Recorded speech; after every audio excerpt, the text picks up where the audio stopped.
Hi everyone! Welcome back. Sorry about that. Once again, had really fucking weird mic tech issues. Anyways.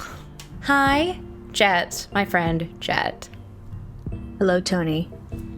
Welcome back to another week of DGS. Yes. I am kind of rested and clear of mind. I had a nap today, so I'm ready to get some stuff done that we didn't get done last week. Okay. Because of my poor decision making, that I kind of regret because I don't remember anything that happened. At one point, I do remember forgetting who the victim was. So, you know, that doesn't really help when you're playing a game about murder. But anyways, yes, I remember the victim now. But it was a little rough. Who's the victim? Tobias Gregson. Okay. Yes. I feel like it's the first case when the judge asks, like, well, let's see if you're really ready. Who's the victim? Okay, well, hello everyone, welcome back. Hi Taya and not mustache. Taya and Tara and Kevin and Kirsten C. And Animu Snotty and Samaranth and Lesbian Miku and MJ. Maddie Caswell, I don't know. It doesn't say you're a first-time chatter, but I don't know if I recognize your username. Anyway, hello. But yeah, welcome. Oh, Abby, hi. I'm gonna get myself a little treat real quick. Stay safe. Okay, yeah. I'm staying safe. I'm calm, collected. I have my anti-weed poster up permanently now. Hello to everyone who is lurking around. We are going to play this video game. Let me turn the lo-fi off.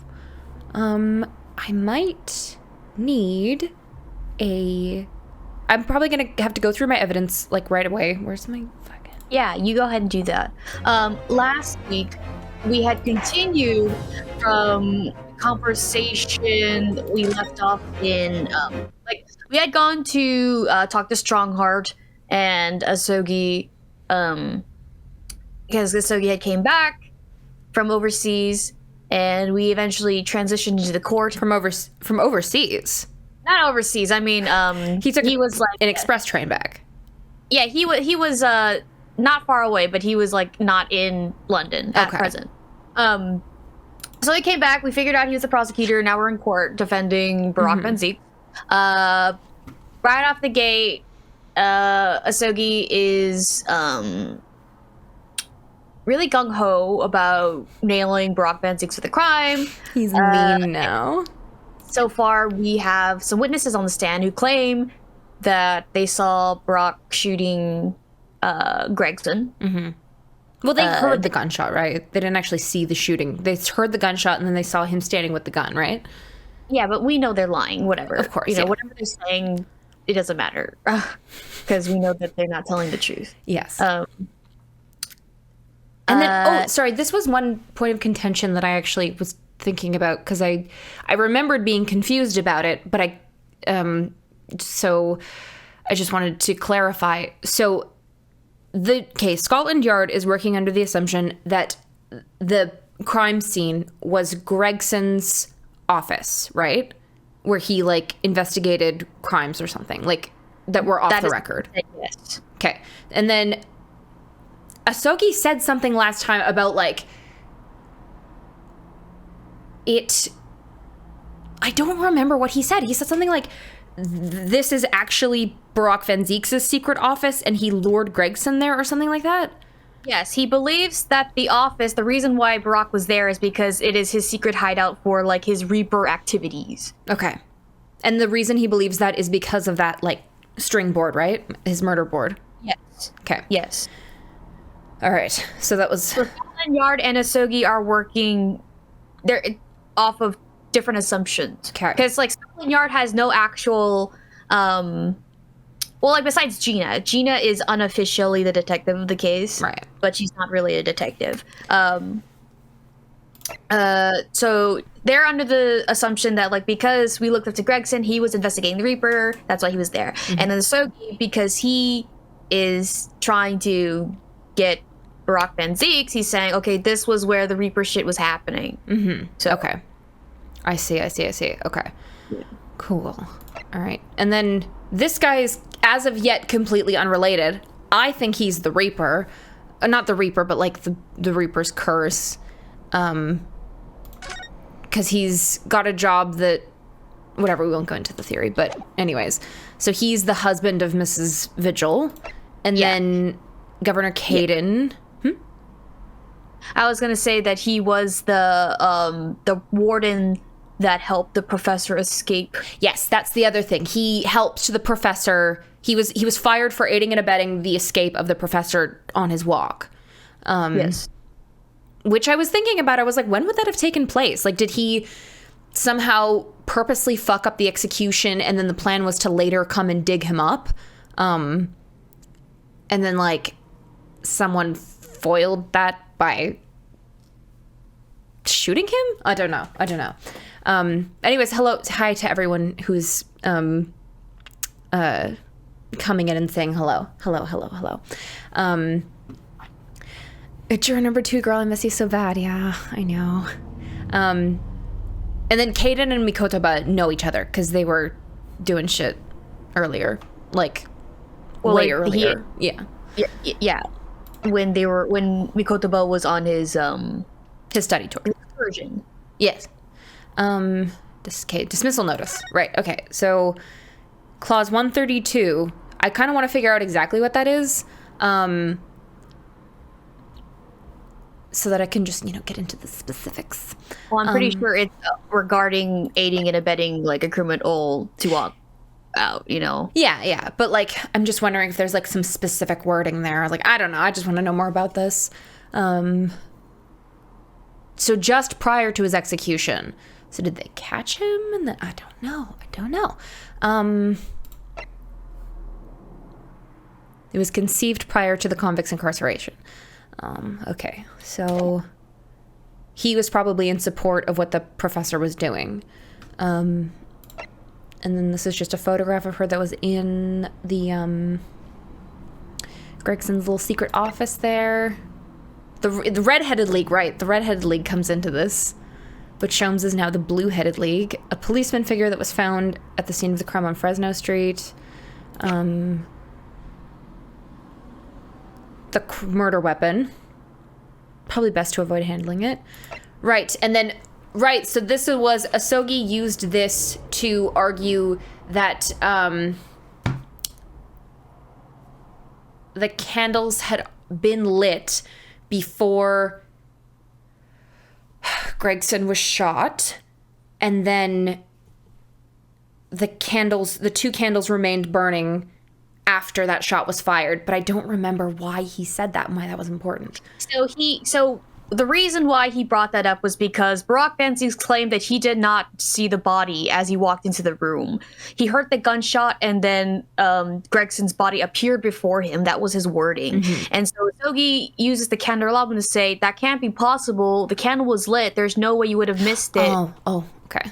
So there was a light source. The body, yes. Okay. If the room was illuminated by the candle. I see. Oh, yes.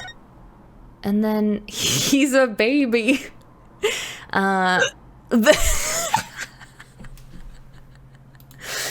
Okay.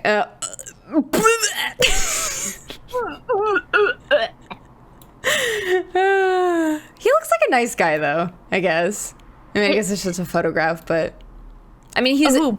Not this guy. His brother. I just, like... Clement. I kind of just want, like... I don't know. Like, I have nothing to support this. I just, like, instinctively, like, I kind of want Clint to have been, like, a nice guy so that it's, like... Brock has a moment of, like, oh... Like, he would not be, proud of how I'm acting right now. Why do you assume he's not a nice guy? No. I'm assuming he is a nice guy.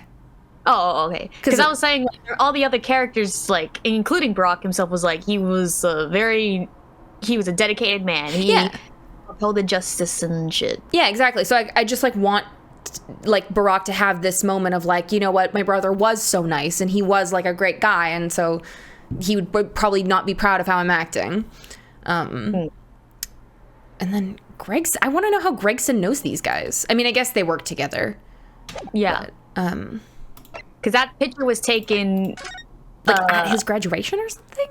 Like when I think it was said that this photo was taken like as he became a prosecutor, like because he was studying, you know. And given that his brother was already a prosecutor, he was definitely around, and Gregson's detective, like it's at work, you know. Okay. Yes, that makes sense to me. Criminal can have antennas as a treat.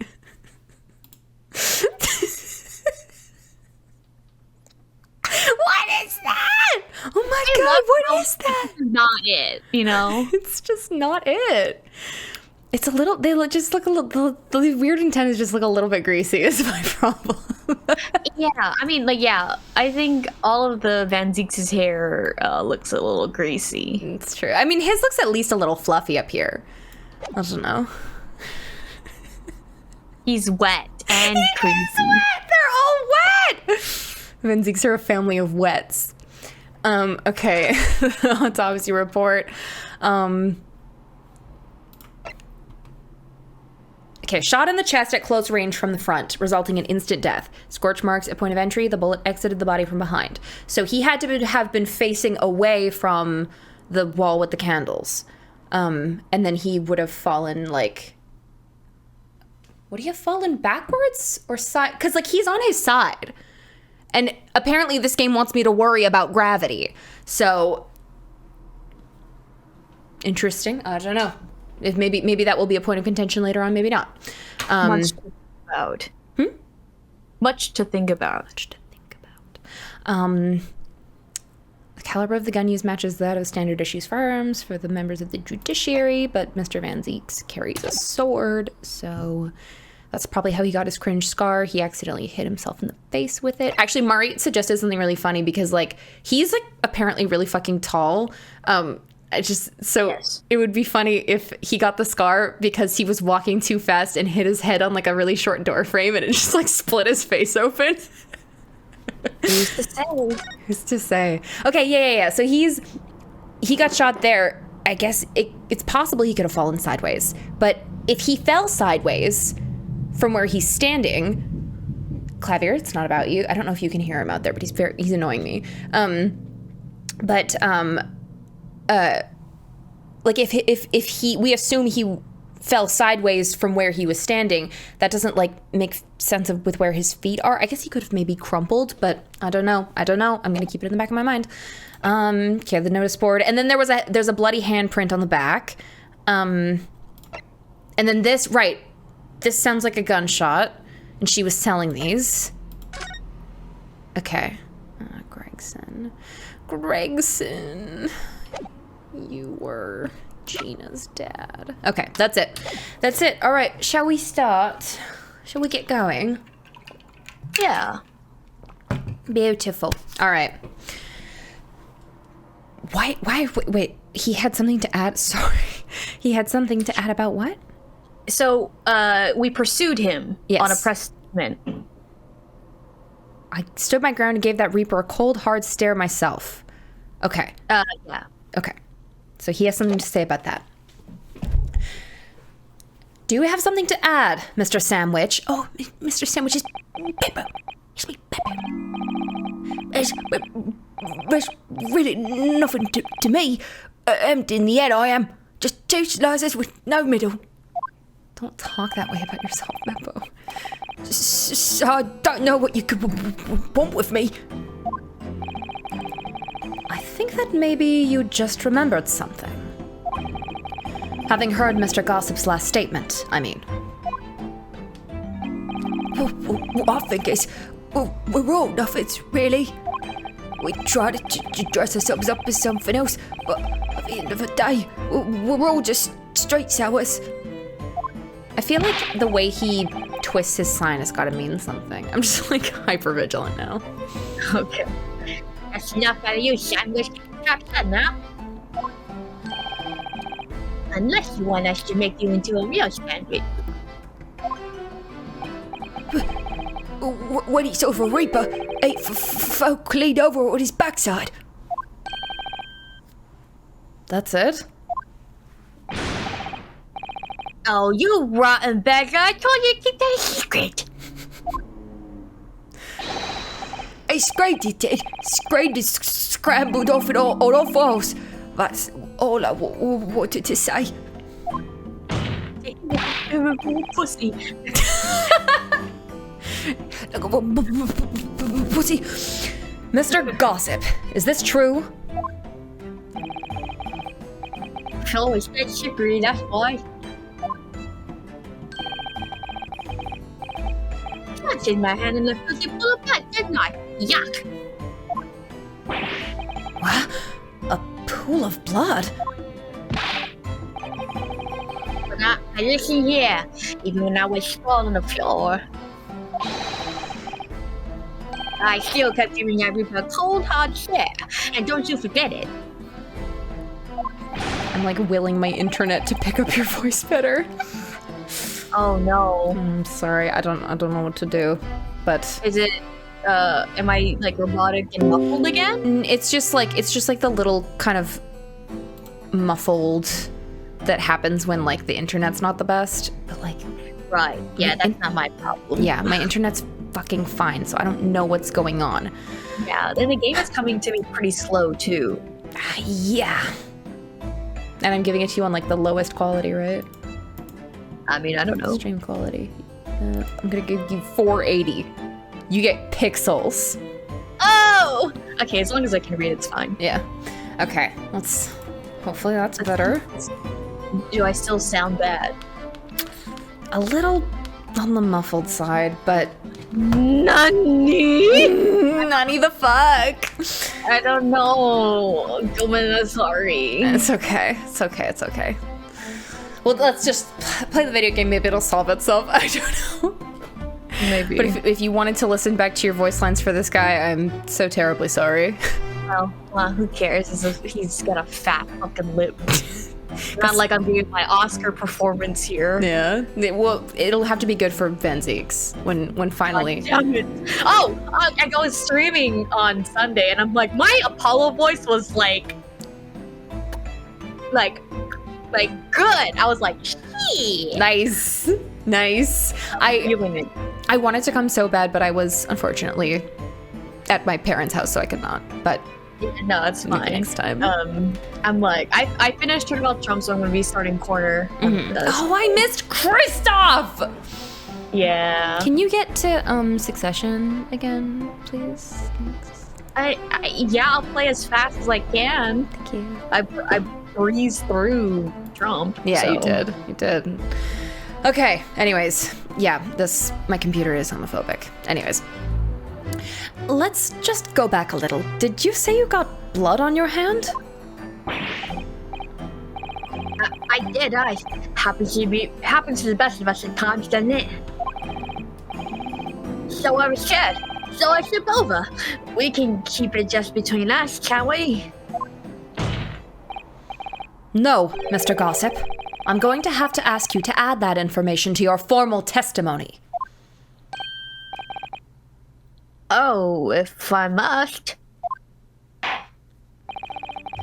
The witness will amend his testimony to include the aforementioned details at once. Hi. It was so fucking funny. Like, watching back some bits of the VOD last time, like, apparently everyone was like, this was like a big moment, and everyone was like waiting for me to react to it, and I'm just sitting there with the fucking peach time face, just like the. Yeah. Hi. Yeah. I forgot why it was like a big deal that he was prosecuting. Anyways. Okay, well. You wiped it off on the floor. But there's a. You know what? We will steal your life. I'm gonna do like a quick little save. Because I lost a lot of health last time from trying to pursue leads that were not quite what the game wanted me to do. So let's do this. Objection. Okay. So you wiped off the blood from your hand on the floor of the room. Are you quite sure about that? Well, what else do you expect me to have done, huh? Does it really matter? Objection! The police found no such handprint on the floor during their investigations. What exactly is the defense asserting? Interruption!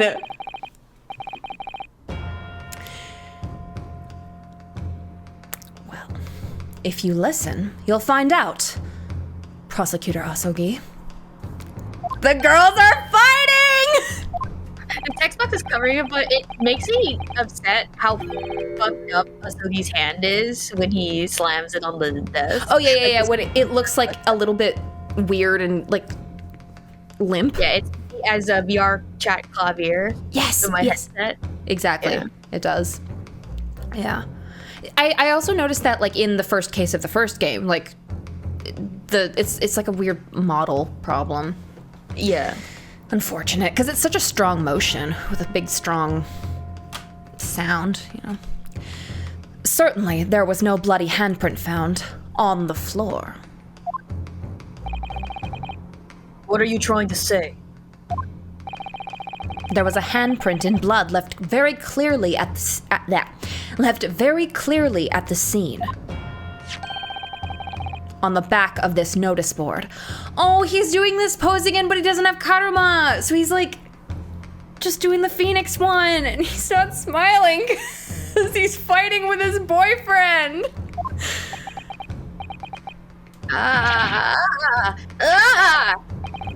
Yes, indeed, and indisputably a handprint in a distinctive color of blood. You're dead. Oh, you're dead right. That's my right hand. I'd know it anywhere. Hot, actual hero. Yeah, what? Objection! Yeah, like, and his fingers are going like this. It's like weird. bent different. It's like if I broke it. Yeah, and like he's slamming with his forearm instead of his hand because he broke his hand slamming. So, chapter 181 of Jujutsu Kaisen, where the mangaka breaks that guy's finger in another direction. Oh my god! And now it's doing it like how in anime. Yeah. The witness very definitely testified that he wiped his hand on the floor. Any handprints on the back of the board are irrelevant. Objection. Not if the board itself had fallen over onto the floor. In that case, it's quite possible for the witness's handprint to have ended up there. Just look at the floor plan of the room. The notice board was in the opposite corner of the room to the victim and in an upright position. Even if it had somehow been toppled and was lying on the floor at the time, it would have been a considerable distance from the body. Maybe I'm gonna really quickly go turn off the Wi-Fi on my laptop that's sitting in my room. I wonder if that'll help. One second. My god, we're gonna die. It's been real chat. I salute you. Goodbye.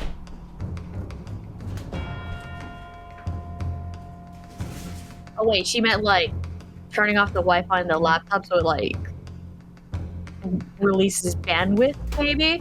I thought she said she's gonna reset the router or something. That's why I was like, bye. Yeah, my bad. Actually, I'm saying bye because I'm gonna leave without saying anything again. Don't tell Tony.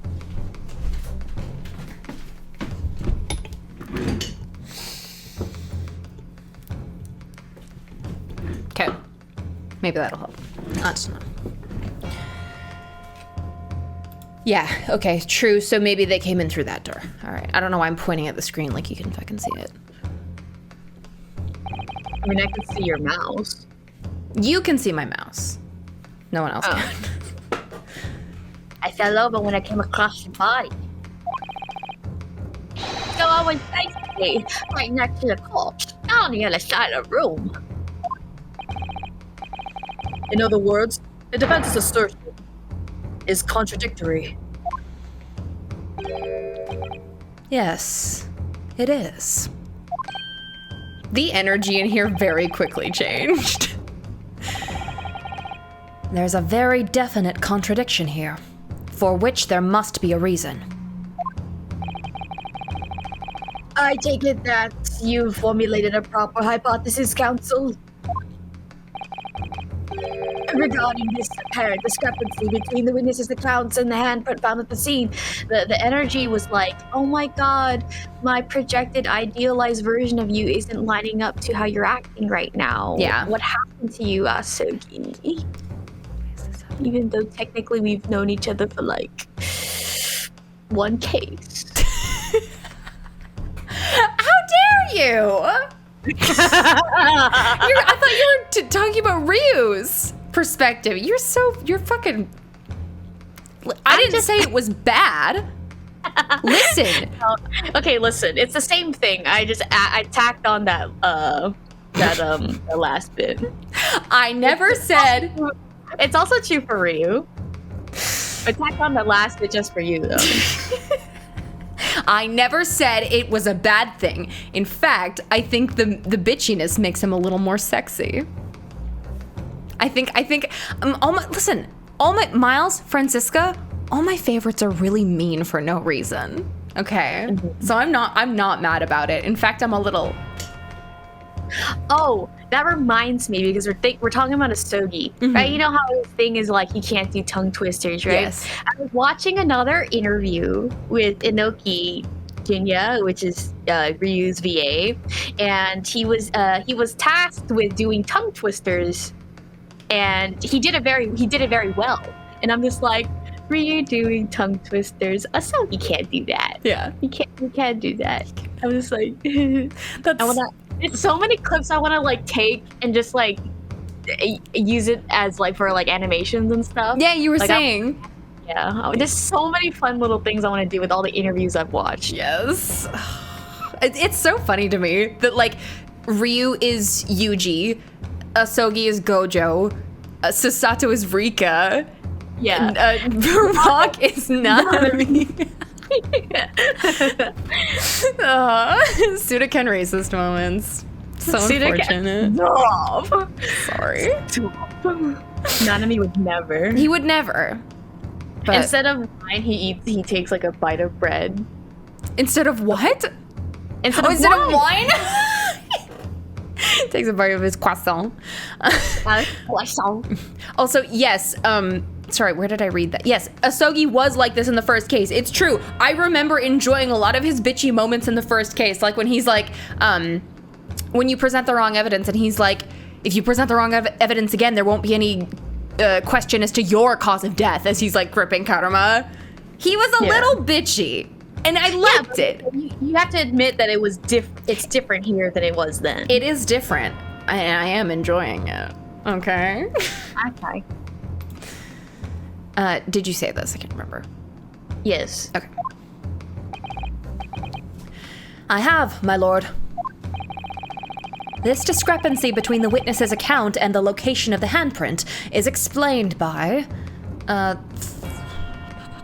okay. So another handprint, there was no blood found at the scene at all. The board moving.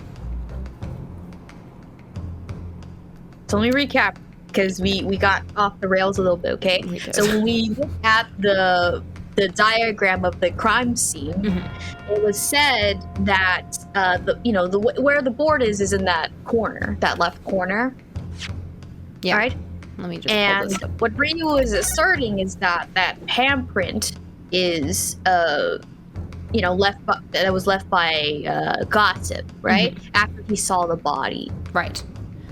So the discrepancy was that is what? So the discrepancy is that, like, because the hold on, sorry. He said something like that was not... Oh my gosh. I fell over, came across the body. I was basically right next to the corpse. So the discrepancy is that the board was like he was right next to the corpse, and so he must have been right next to the body if he, sorry, the board, he was right next to the corpse, and he must have been right next to the board if he wiped his hand on it. So I guess the board would have moved. So let's try that. Cool, all right. The real contradiction here is the handprint itself, not where it was found. Well, you got it wrong. What? I'm just kidding. You motherfucker! You're such a dickhead! I'm like, this is not wrong answer dialogue. Like, you love making me miserable. Yeah. Anyways, if Prosecutor Asogi would let me continue, as the court can see, Wrong, Naruto. it's upside down, and I'm right. Good gracious, so it is. If the witness had put his hand against the board, the fingers should be pointing upwards. What does that tell us? It tells one simple fact. When this handprint was made, the board must have been lying on the floor as I previously suggested. Which means that after the incident, it must have been moved. What? Objection! You're claiming that somebody moved the notice board after the shooting? Then tell the court who. I don't know that yet, but the point is... When you consider all the testimony we've heard so far, we can now be very clear on one point. And that would be... The position of the notice board at the time of the incident, my lord. So, counsel, I must ask you to clarify your assertion for the court. Hello, beautiful objection, welcome. At the time of the incident, where do you maintain the notice board was situated? Over here, probably. This general area? Because it's got to be over by the body, right? Oh, the door opened and knocked it over. Take that! This is the only possible location. Immediately adjacent to the doorway. If the court would think back to the testimony given by the defendant earlier, he said that when he entered the room, it was dark, and he couldn't see the body. Hayek! If the notice board had been here, the body would have been completely hidden from view. And the light from the candles would have been blocked, making the room appear darker. Objection! But the accused also claims that the victim's body simply appeared before him.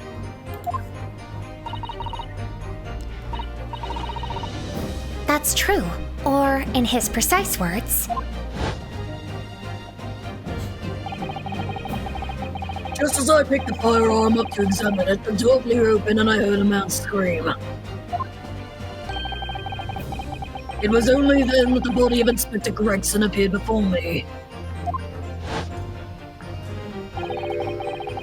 I don't know about calling it a scream, but he was talking about me, and no mistake. I'm just like, it's not fixing itself. The audio shit, but Oh, whatever. damn it. Cause it was me that kept the door open. If you look again at the floor plan, Should I try leaving and coming back? maybe, possibly that could work. Let me try that. Pause. Sorry about all the tech issues today. Is it any different? Talk again? Any different at all? Yes. Huh? A little, yes. Oh, but now you sound muffled to me. Whatever. What the fuck? As long as it's fine for you, it's whatever. Okay. say something. Oh, I know, you're fine now. Okay, cool. Beautiful. All right, whatever. So are we all okay? I mean, yours goes in and out, but like, God damn it! there's only so much we can do. You know? Okay. Whatever. Consider what would happen if the door to the room was thrown open with force. Haha. That can't. The door struck the notice board, knocking it over, and making the victim's body visible. Good gracious. My client has told nothing but the truth. He has simply described what he saw. Ooh. Ugh. He got like the mask? Like the mask? That's what the point of the mask is? Order, council, how has this not come to light before now? Oh, that one was crisp. After the incident, somebody must have righted the board and moved it. So glad to know my judge voice is free from distraction. Judge coming in crisp, clear, cool, and hot. Kazuma, not so much. God damn it. Into the position where the police, myself, and my colleagues saw it when investigating the room. He had it was less of a swoon and more of he had like a flinch. Very interesting. Witness, what have you to say for yourself? What? For me, my lord. You and your fellows were there at the scene before anybody else. It goes without saying that you must know something about the position of the notice board. The witnesses to the stand will testify again. You will explain exactly what you did upon arriving at the scene of the crime. There goes Sholmes again, riding his car around the courthouse. He just won't shut up about his new rims. Stop looking over your glasses at me. I get the message.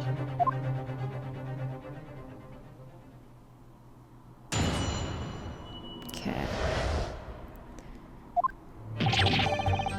I don't know anything about that notice board. I just swept my hand on it, that's all. I don't remember what the voice I did for her was.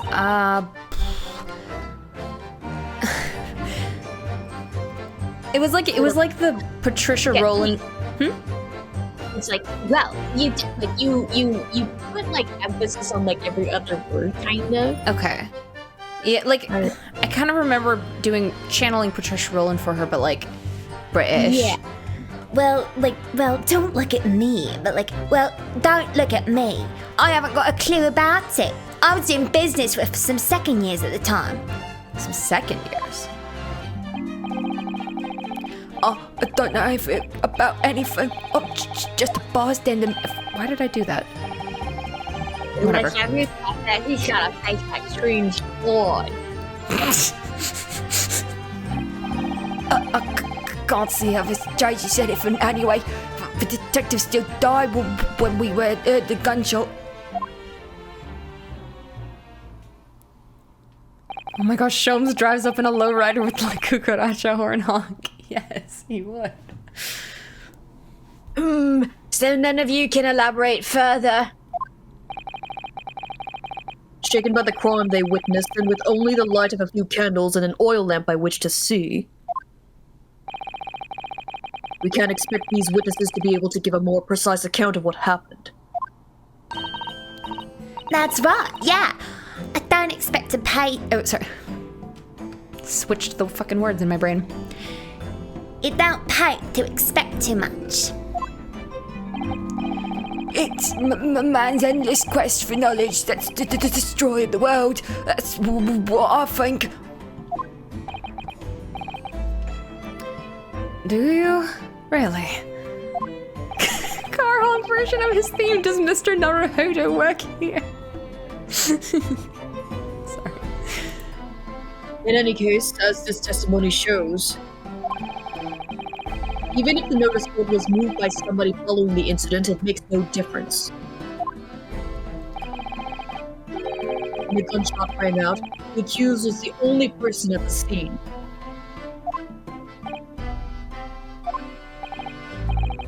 In short, the only person who could possibly have committed the crime is Barack Van Zeeks. None of this wrangling with the board changes that simple fact. Can I hold on? Let me try hanging. My God. I'm sorry. Okay, hold on. It could just be a computer issue on my end. Where's Discord? End the task of Discord. Now let me reboot the Discord. Anyways, how's everyone's day going? I paused on the screen because I wanted to see him. Mwah. Clavier, shut up. It's not about you right now. It's literally, I'm sorry, a hotter man has entered the building. Is that taboo to say? Hello? Hi. Do I still sound muffled? No, you sound perfect. Mein Gott, let me out of this fucking box. Okay, here's your thing. Okay. Does it change if I open the stream? Let's see. Hello? I think you sound okay. None of this wrangling over the board changes that simple fact. All right, there we go. Jesus Christ, quite so. Does the defense still wish to cross-examine the witnesses despite the circumstances? Most certainly, my lord. Very well, then you may proceed, counsel. All right. I love his little cross card. It's just so good. Okay, I don't know anything about that one notice board. Just wipe my hand on it.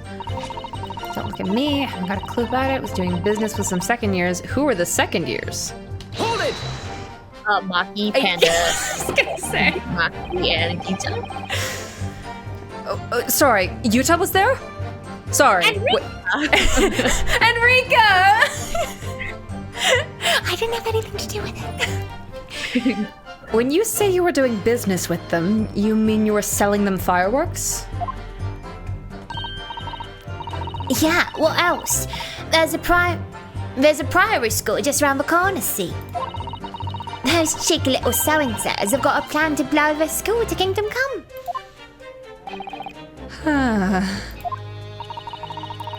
So I've been telling on them. Let the teachers know what they're up to. Oh, you have? Yeah, wouldn't want anyone to get hurt. So I let the school know the kids are playing with dodgy toys. Then, praise the Lord, the teachers take all the fireworks off them. And they come by more.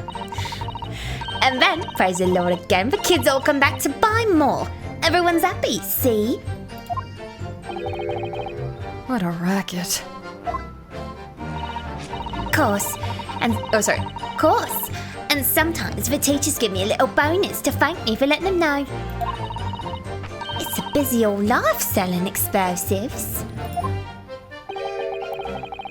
Venus is a goddess indeed. Well, telling barefaced lies is kind of a thing, really. I'm ever so good at it. What do you have to say about it? Excuse me. Beppo. Something wrong, Mr. Sandwich? If I say it was, could we just leave it at that? Would that be the end of it? No. Did Miss Venus's statement just now bring something to mind, perhaps?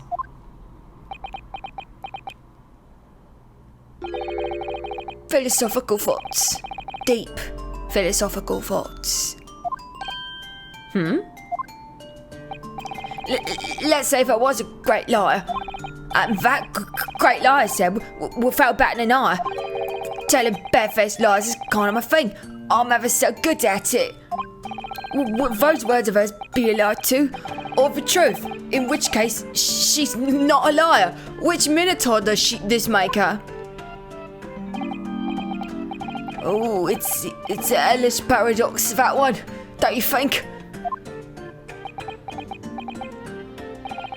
I'm not entirely sure, to be honest. But it seems to me you're suggesting Miss Venus has been lying, are you?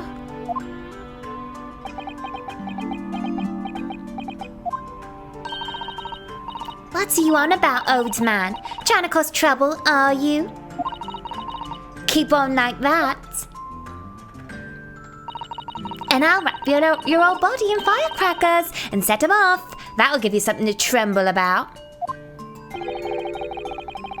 You have a startlingly disturbing mind behind that sweet and innocent face, young lady. So, Miss Venus has lied in her testimony. Is that what you're saying, Mr. Sandwich? We need to get Miss Venus out of the room.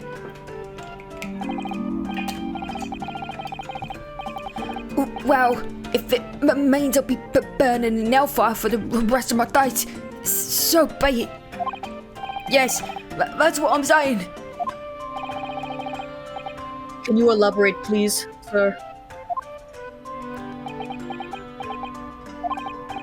Oh, blabbermouth here, headed for the room where the gunshots seem to come from. But there was someone else who crept up the stairs behind it too. That's right. That rotten liar over there. Damn, pop off, Sandwich. Pop off, Beppo.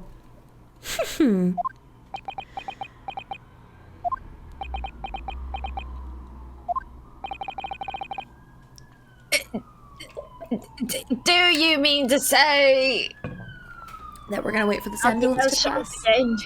Yeah. Oh, God, he's installed a knife and chat into it this time. He's installed a siren and he just goes around with a siren on, but he's not going anywhere in particular. He's just causing Like a havoc. loud microphone, it has like the crank, because it says. Oh yeah, he's like cranking it the whole time. Yeah. That's Iris's job. That's the co-pilot's job. Yeah. That you did in fact betake yourself to the scene of the crime after all. These fucking dogs keep fucking barking. Oh no. What did I tell you, eh? He can do that with his mouth. I said I was good at telling bad-faced lies, didn't I? Yes, you mentioned it. Well, that revelation rocked the whole courtroom, didn't it? Who knew firecrackers packed such a punch? So you did indeed visit the scene of the crime, did you, young lady? Good grief. Well, now you come to mention it. I suppose perhaps. I do clearly remember climbing the stairs to the room, yeah? Either you clearly remember it or you don't. Well, I shall be the punishment for this perjurous accusator. For the time being, you will immediately amend your testimony to reflect the truth. Oh, yes, my lord, of course. Maybe I did sneak along behind Gossip and have a little peek into the room where it all happened, but what did you see? What did you see? You make a habit of lying, do you, Miss Venus? Well, I suppose so. I don't really know, to be fair. If you want my advice, though, I'd take everything I say with a big pinch of salt. Alright, but you did in fact go to the room where the victim was killed on the day in question, didn't you? Oh, please. As if I would. I can't think of anything more terrifying. Truth, please. And no one can lie to him. Well, alright. Just a bit then. For you. I mean, a girl my age is curious about stuff, you know? Wait, how old is she? Sorry. My god, there's so many people. Hi. Oh! Sorry.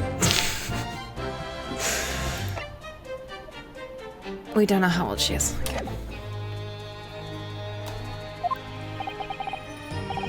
Did you touch anything at the scene? Oh, please! As if I would! I mean, there was a dead body on the floor. The truth, please. Well, alright. It's just a bit then. I had to look to see if there was anything I could sell. So I did give the place a once over, but it was nothing to write home about. Right. Now, I hesitate to ask, but you didn't move the notice board by any chance, did you? Oh, please! As if I would touch anything like that. Just a few bits of loose change is all I had. The truth, please. Well, alright then. I thought there might be something worth having underneath it. So I blasted the flippin' thing. Sorry, the flippin' sorry. Oh, okay. Flipped the blasted thing. You're telling us that you did move that board? That's a good. Oh, ah. Ooh, ah. So, ah. I think that did slip out, didn't it? What? You daft pot! I don't believe it. The girl doesn't think. So, did you find anything then? Something that you might have taken, perhaps, to sell? How please! I should be so lucky. The truth, now. I love this sprite. I'm sorry. I might have found this old pocket watch under the notice board, I suppose. But a bit junk like this can't be worth much if you ask. Ah! Oh, wait.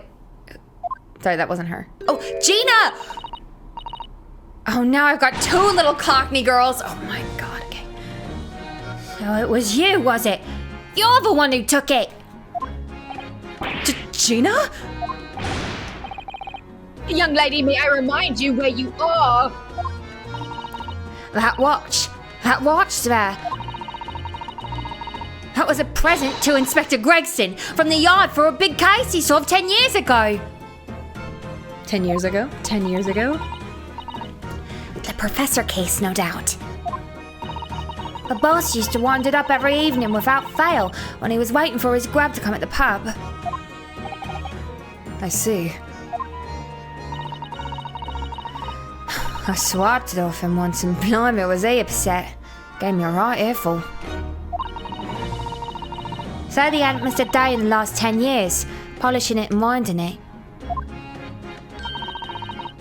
It meant the world to him, that watch did. Possibly not the best thing to go diving for then. It's not all that though. I took it to Jabez's? Jabez's last night to ask how much it was worth, and the old dealer wouldn't touch it. Wouldn't give me a penny for it. Said it wasn't working. Knocked about and worthless, he called it. Ah! I knew I should have lifted it.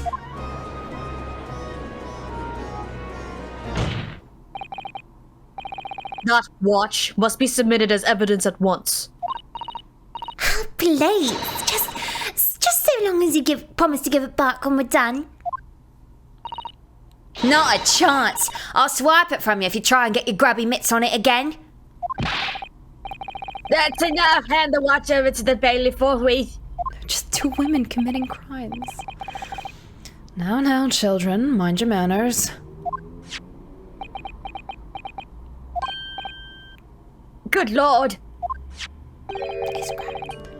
The glass appears to be broken. And now we have the classic time of the death. More than likely it shattered when the inspector was shot. It don't take any more either. Which is why Jabez didn't want it. What a waste, eh? Yes, indeed, it appears to have stopped at the hour of 5. Exactly when the gunshot was heard then. Which supports the prosecution's claim, of course.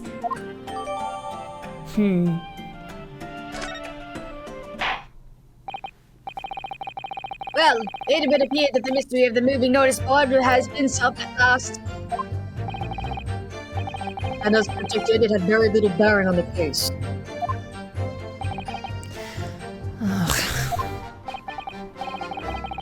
Now then, continue with your cross-examination, please, counsel. Okay. It's a bystander meet the crossroads of life. It's a right back. You got a face that screams bored. Can't see how this changes anything anyway. The detective still died when we heard the gunshot. Okay, but what time did you hear the gunshot exactly? Because everyone's lying. It was 5 o'clock in the afternoon when you all heard the loud bang, wasn't it? Maybe the notice board fell over. Maybe it didn't. Maybe I fell over. Or maybe it didn't. But the Reaper's fate is sealed either way because of that gunshot we all heard. So your fate's sealed too. My fate? That's odd.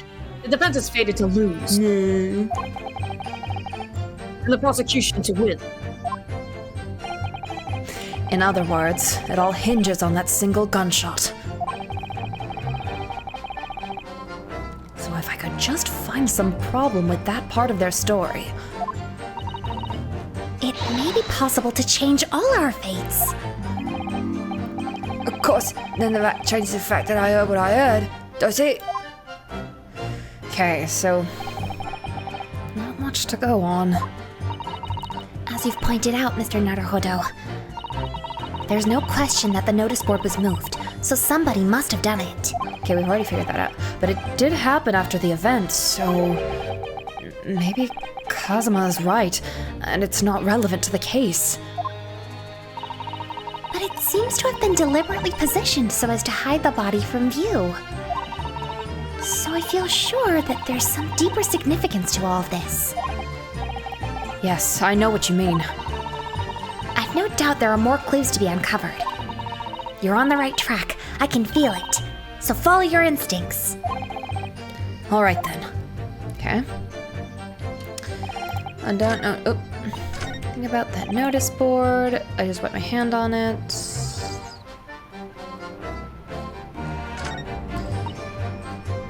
Okay, press that. Oops.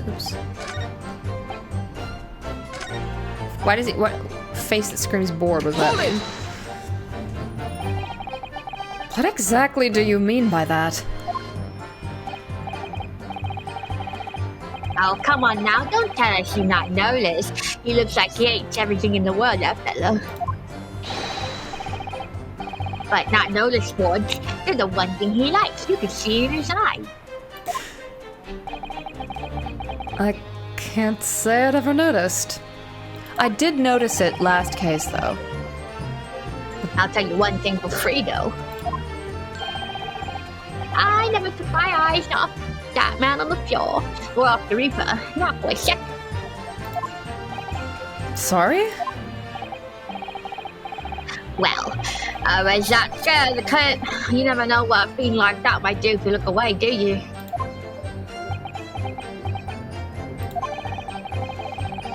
If you didn't take your eyes off the defendant, you should be able to confirm categorically whether or not he was the one who moved the notice board. Okay.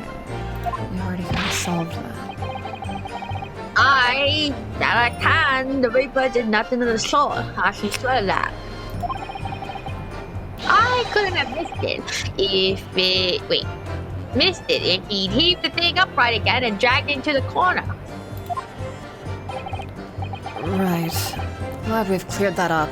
Right, okay, so we figured out that she put it upright again, but we still have to figure out why it's in that corner. What happened to the face that screams bored? I feel your pain, Kazuma.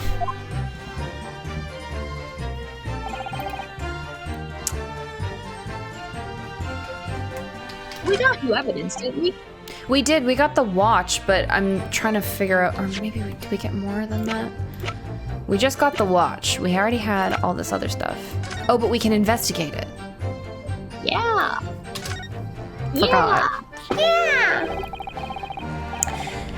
Ah, there's a tiny little keyhole here. Can you see? Oh, yes. That's probably for the winder used to wind up the mechanism. It looks a little unusual, don't you think? Yes, you'd need just the right key to wind it, I imagine. Why do I feel as though I've seen something? Something a bit like a key that's about the right size to fit in this hole. It would be wonderful if we had the key. Let's check carefully over what we've already found. Okay. I don't particularly remember, but... Oh. No. Let's... Is there something inside of here? No. I keep thinking I'm hearing clavier. I'm going insane. It was, yeah. It was? It was clever, yes. Can you, like, flip him off for me, since you're right there? No, why would I do that? Because he's being a dickhead. He won't shut up. Well, maybe if you played AA4. I played AA4 twice. It's the only Ace Attorney game on this channel that I've played twice. Maybe you could play it a third time. Ever thought about that? Bastard. Is it... There's nothing... Oh, I mean... There's no key in here. Where's the key? Tony, you're killing me. What? Oh my god, is it really obvious? Go back to the policeman. What? Investigate the policeman. Where's the... But I don't see anything like it. Okay, I guess maybe there's something hidden in the head. The helmet of this charming policeman appears to be a little worse for wear. I'm not convinced about the charming part, but yes, you're right. The head part looks like it's been fairly heavily manhandled. Okay, so it pops. When we first initially picked this piece of evidence up, you looked at it, turned around, but didn't investigate it. So I was like, okay, maybe we'll do it later. Okay, and then Susato goes, oh, let's carefully check over all of our evidence again. You look at the candle, you look at the gun, immediately skip over the policeman, and then go to the hairpiece. Go, is there anything in here? You open up the policeman, so see that one part has not been investigated. You go, it can't be this. I'm like, like my face at that moment, I was just like, Listen. Sometimes, I don't know why, like, my brain will assign, like, really weird things to specific, I don't know, ideas. So, like, in my head, I'm like, oh, this comes into play way later. I don't know why. I don't know why I'm, like, convinced that this is, like, a way down the road kind of thing. and even when you did click it, you looked at it, go, or even I told you to look at it again, you're like, there's nothing here, though. And I was just like, Listen, I don't know. I have to follow my heart. well, you don't think with your heart, honey. I don't know what else to tell you. You know what? No, you're right. You're right. And when you're right, you're right. And when there's a fucking key inside the policeman's head, Tony Voice clearly Jet is lying. God, okay. I'm sorry. Let's continue. Almost as if somebody has enjoyed twisting it around and around for fun. Shall we try twisting it around and around too? For fun. Sure. Okay. Ah! What's that? It appears to be some sort of key. But it's tiny though. It couldn't be a key for a door. Not that size. So what is it for, I wonder? Okay. Then do we have to, like... Mr. Sato, do you think perhaps this key could be the key for Inspector Gregson's watch? Oh, yes, it could be. Yeah, thank you. In all fairness, after the lying thing we did about Cosmo, I don't blame Tony for not trusting anyone. Wagging my finger, that's different, okay? So, you made that choice, and I said no to fuck with you. However, in this instance, I was telling you what to do, and it wasn't, like, aimless. I was telling you what to do to try and point you in the right direction. And I opened the door for you, you walked in did a U-turn and walked right back down. That's completely different. You have to admit that. Okay, yes, I will admit, but sometimes it's just this game has given me a lot of trust issues. I don't know what to believe at any point. But we're here now. We made it here. We made it through. You endured.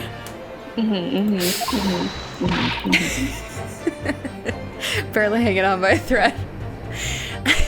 Let's try it at once. There's not a moment to lose. Okay.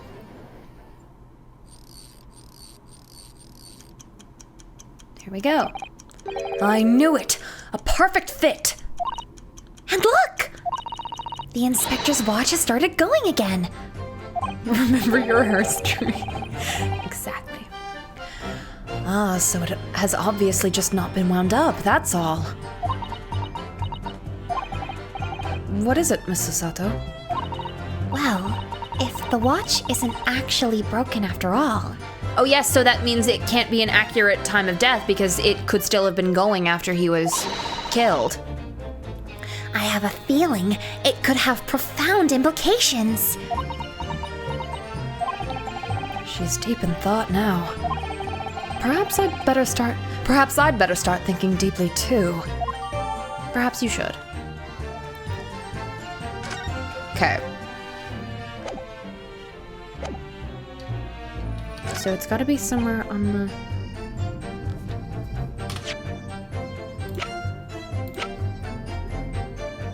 Objection! Aha.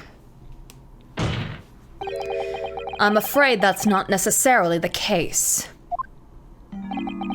Oh, At the scene, we found this key to the winder of the inspector's pocket watch. A key? And having wound the pocket watch, we discovered that it in fact still works. You see, the watch didn't stop because it was broken at all. And that fact completely undermines one of the most fundamental premises on which this entire case has been built. What? The flinch again. Why is he holding it like the mask? That's what the point of the mask. Order. Council. The watch will stop at almost exactly 5 o'clock.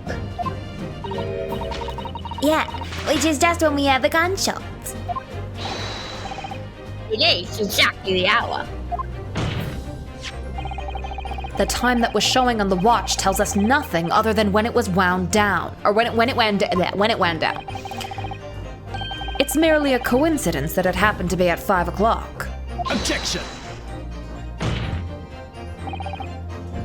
Even if that's true. The 3 witnesses here all heard the gunshot at 5 o'clock. So that's obviously when this crime was committed. objection! No, that doesn't hold. Why not? They're fighting! Recall what Inspector Lestrade said only moments ago.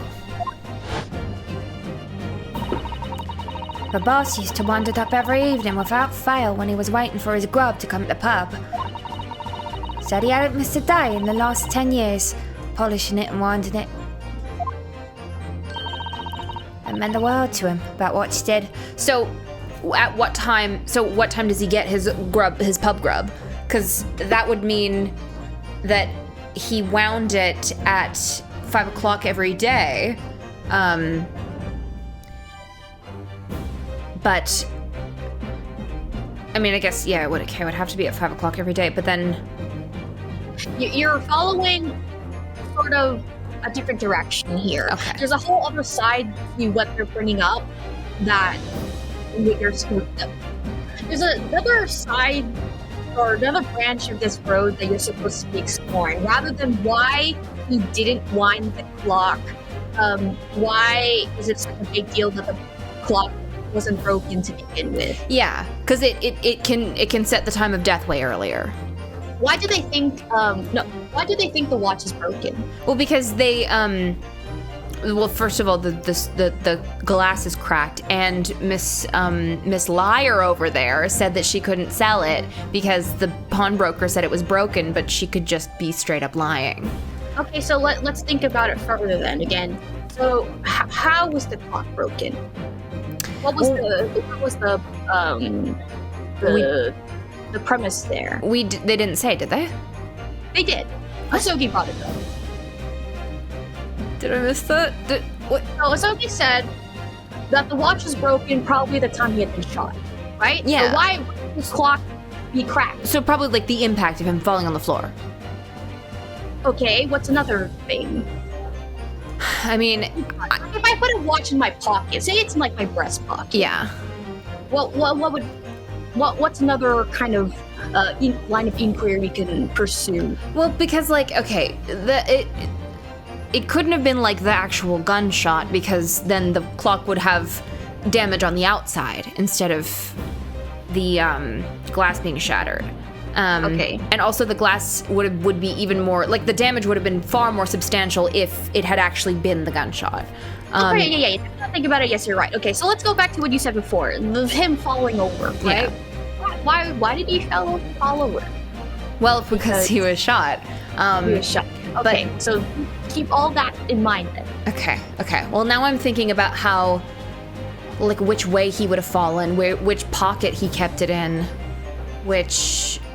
Oh, that's irrelevant. That was just me painting the scene for you. Oh, okay, cool. Okay, so the Gregson's watch not being broken has something to do as to, again, it's like, the whole time of death thing. That's the right track.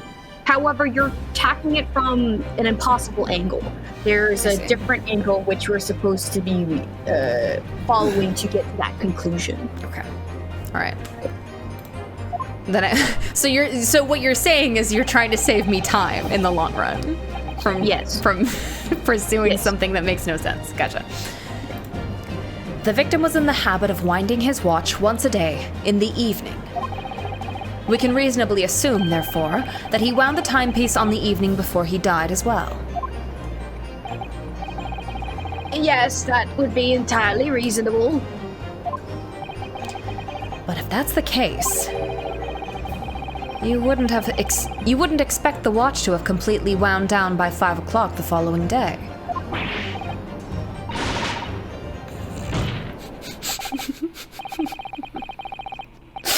Not like a me.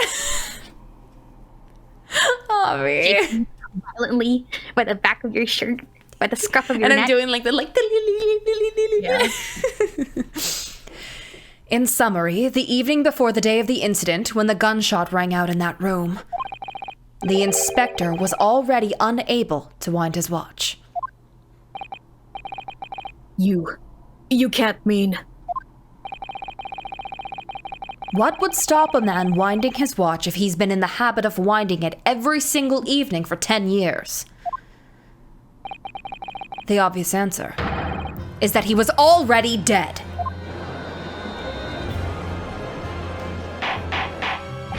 Oh, yes, right.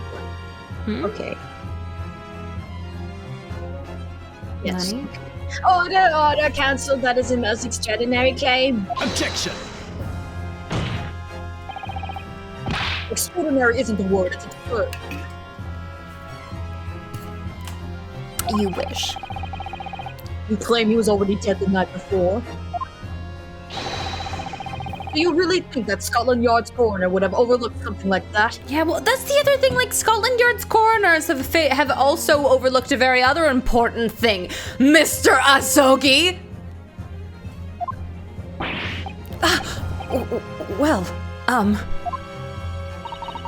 On that subject, there is something rather surprising. There's actually an omission in the coroner's report. The time of death is not noted. That's right. Wait a minute, you're putting a Malay slip of under me when I get the door in. What do you mean?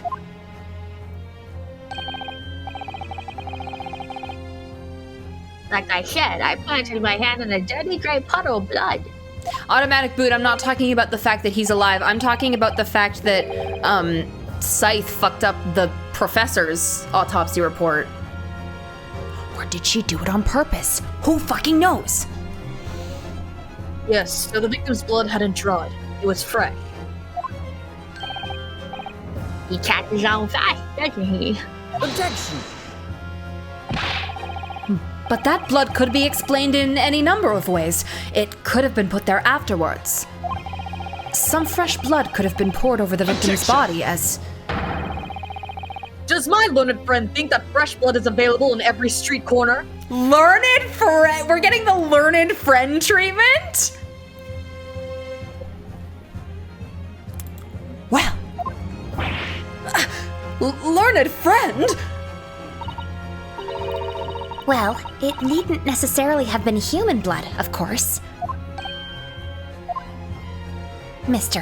Asogi, we've been told previously that Scotland Yard has no way to identify blood as human.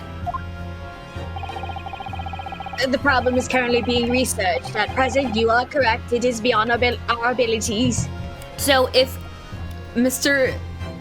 Yeah, learned friend basically meaning dumb cunt in this. Are we not allowed to... I mean, I guess we're not allowed to use Mr. Sholmes's blood spray, but it would help. So then, a chicken's blood could have been used, for example. Like your best friend, your childhood best friend, the chicken. It's certainly a possibility that it wasn't the inspector's blood at all. Don't bring up my childhood friend in the court like this. Objection! I know you miss him every day, but he's gone! He's gone and he's not coming back! Objection! But the gunshot was heard at 5 o'clock that afternoon. That's beyond question. Is it though? What? Given that the time of death of the victim has already been called into question, it isn't beyond the realms of possibility that what these witnesses heard wasn't a gunshot at all. Well, I thought learned friend was just a phrase to say like my fellow lawyer. Yeah. I feel like Taya found something, like historically accurate thing that was like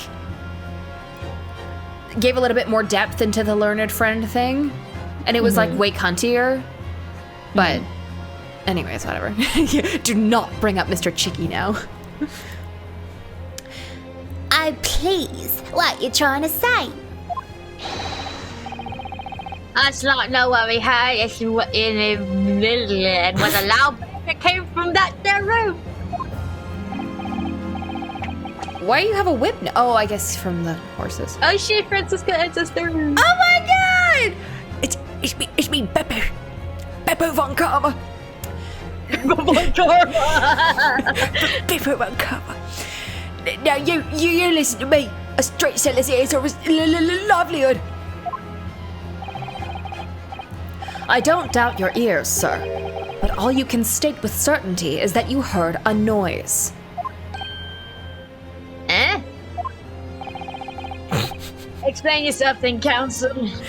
They're definitely doing an easier job than trying to help you deny it. I made it harder. Now that I think about it.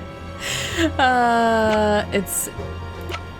I mean... I assume that the game's not going to explain it. Yeah. I mean, well, now I'm more fully rotating the case around in 3D space in my head. So. Okay. Take that! Something like this. The culprit could have set off one of these to fake a gunshot. Good gracious, the very fireworks that are sold by the witness. Now hold on a minute. Are you saying I did it? My pretty little firecrackers only make a little pop anyway. See? Yeah, like what I was trying to explain with my convoluted explanation was that, like, I was trying to get you away from, like, because you were talking about, like, him falling over, blah, blah, blah. I wanted you to think about, like, the gun, the use of the gun. Yeah. In general, so that it would lead to, like, you know, well, was there a gunshot? Mm-hmm. You know? I do remember, last time, I remember being very set on that these sounded like a gunshot. I do remember that. Naruhodo even said it when you guys examined it the first time. Yeah. So yeah. So that's finally coming back around. Finally. Maybe I should just stop explaining and let the game handle it. Well, no, it's welcome. I enjoy it. Because I do, you know from experience that I do tend to kind of let myself run away with something that doesn't make any sense. I just don't want you to run away with moon logic. Yes, exactly. But not 100 of them together. The Venus special that you sell for 600 pennies sounds like this.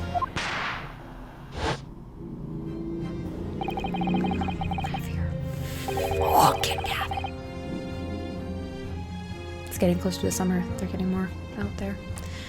As the court can now attest, it sounds very much like a gunshot, in fact. You're trying to suggest that somebody set one of those fireworks off at the scene. I'm suggesting that somebody knew the defendant was in the room at 5 that day and sought to implicate him by creating a sound like a gunshot. For these peddlers on Fresno Street to hear. Objection! But even the accused himself has testified that he saw no one else in the room at that time. Whether it was a gun or a firecracker, the only person present to cause that bang was Barack Van Zeeks. One whiff of a match and my firecrackers go pop. See? It's why people like them. Here for your fingers, young lady. Objection! Recently, during my time here in Britain, I've learned of a very useful invention indeed. Tommy. Phoenix Red Omnibus! Something called a time bomb. Good heavens, a bomb! Yes, a device that allows you to blow up whatever you like, whenever you like. Mr. Naruhodo, I worry that your unfortunate phrasing there may lead to yet another international incident. No, wait, it's the whenever you like part that's important. A time device? No, the K ancestor is, Hosanaga, the crime scene thief. Yeah. Yes, exactly, a time device. Thank you, Kazuma. Something of that nature could have been planted at the scene. A device that was able to produce the sound of a gunshot long after the culprit had left. Your extravagant claim will have to be substantiated with evidence, counsel. What proof do you have to suggest in any way that a time device was employed to create the gunshot sound? Oh, the clock itself? Because if it... But that wouldn't make sense, because if it was on Gregson at the time... You can go get your cake if you want. I know Jesse eats on stream all the time. I mean, the only... I don't want to eat on stream. Okay, well... But it's like a berry chantilly cake. Very delicious. Ooh. Probably the best cake I've ever had. Yummy. Was it for a special occasion or something? My sister got approved for an apartment, so she bought herself a cake that said congrats. Aww. Yeah, so she's gonna move out Monday. Congrats to sister. I'm like, don't baby. Yeah. Okay, I'm gonna try the watch. Take that! You're suggesting this could have been used as some sort of time delay device? I did think so, my lord, but it's becoming increasingly clear that we've all been very misguided here. Objection! Yes, by you. No. What? No! So the time has come for a penalty without delay. No. They got you. They fucking got you. No, they got you. got me! No! God damn it. Well, it's not my sister's birthday. She had gotten she got approved for an apartment. That was the special occasion.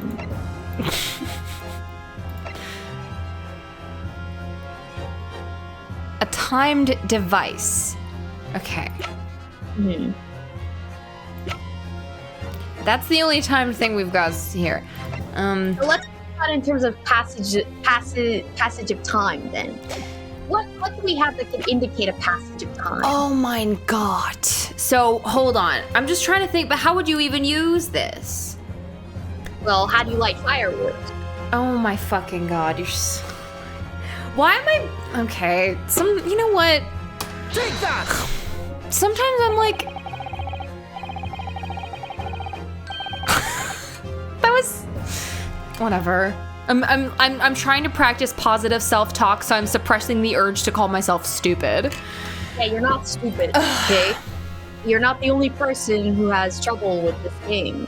True. That's true. It's meant to be a puzzle. It's meant to be, you're supposed to figure things out. Yes, true.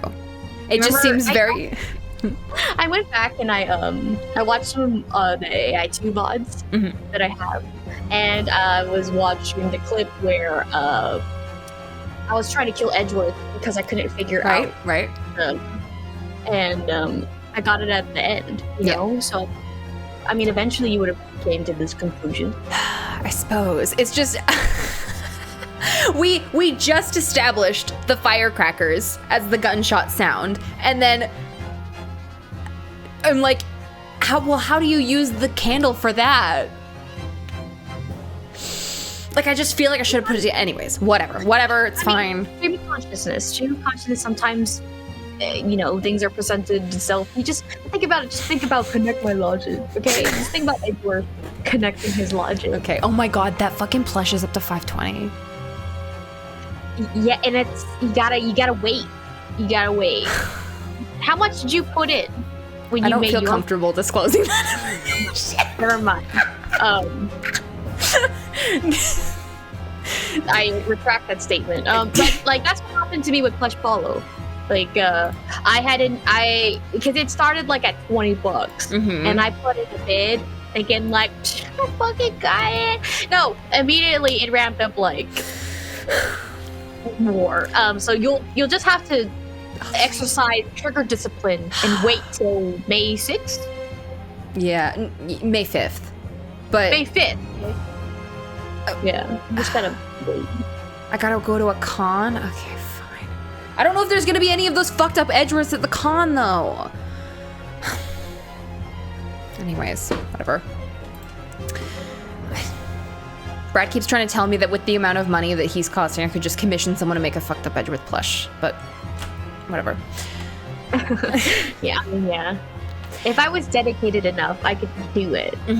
I just have access to an embroidery machine. I just don't want to. There's something about that specific Edgeworth plush that he is the only one that I feel can contend with Benry.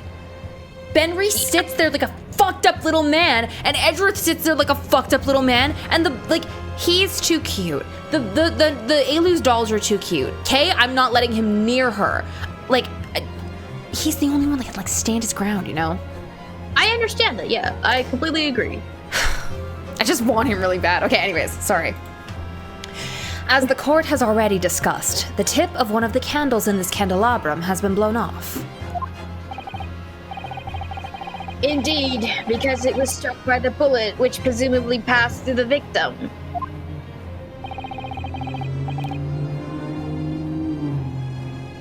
Mr. Sholmes, please. I don't think that's possible, my lord. That Sholmes out your side of your window and he's doing the cucaracha. It's like, hey, Yes. this knuckle works here. This knuckle work here. Knuckles work here. He does. Not possible. Why? Because of the scorching. There are gunpowder scorch marks clearly visible on the broken candle. There are. Goodness, yes, but is it not the case that there was also scorching on the victim around the bullet entry wound? That's right, there was. But as we heard earlier, scorching like that only occurs when the target is at very close range, a matter of centimeters from the gun. Ah. Which means that the scorching on the candle can't possibly be the result of a gunshot. Like, Ryu's hand isn't fucked up when he does this, it's the same animation.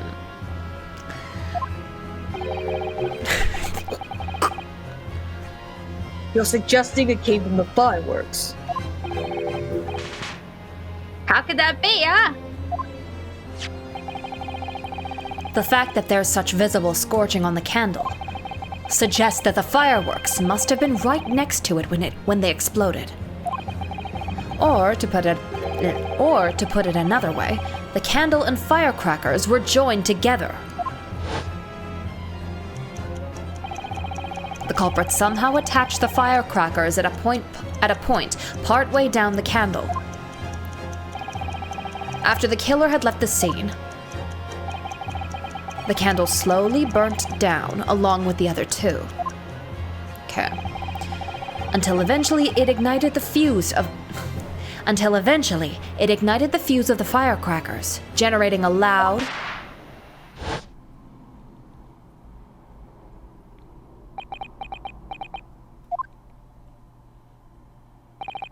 and that is how these three witnesses came to believe they'd heard a gunshot at 5 o'clock. You'd have to know that the candle would be burning for that long. I guess maybe if they sell them as like, this candle will burn for an hour, and then you put it halfway down as like half an hour. Well, what a plot. And this implies that the victim could have died earlier than what we've been led to believe. The previous day, even. Now, just hold your horses. All that's not here saw the victim going into the building, remember? Oh, I couldn't forget that flame colour there, even if I wanted to.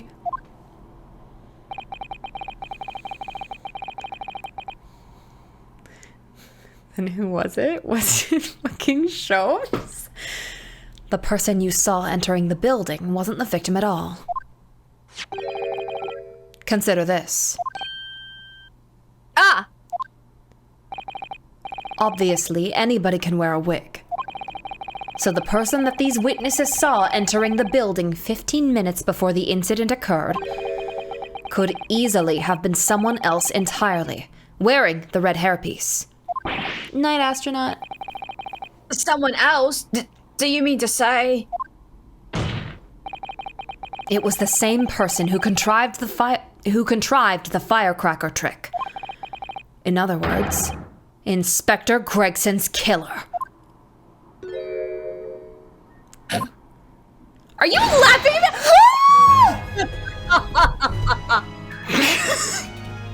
Sorry, it's been so long since I've seen him laugh. Did he do a little pff at me? Aw, so cute. I'm like, first of all, okay, his song fucks. I'm like halfway between like, oh my gosh, like he did like a little, like a little Callisto U kind of thing, and halfway between like, he's fucking laughing at me, you know? He's so cute.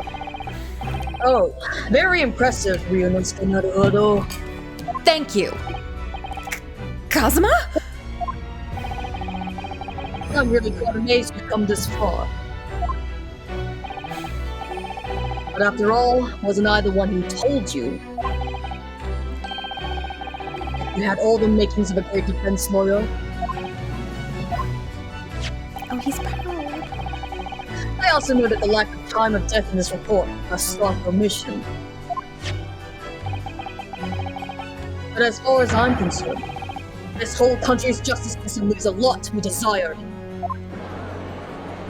Oh my gosh, the extension on the point. My god. Order, order, order! Prosecutor Asagi! What on earth do you mean by that statement? I hear that many of the leading members of Britain's judiciary are present to observe this trial today. So he's being mean, but he's being nice in a mean way. Love So we it. cannot allow even the slightest doubt to be overlooked. The defense's assertion about the time of death based on the victim's stopwatch is just conjecture.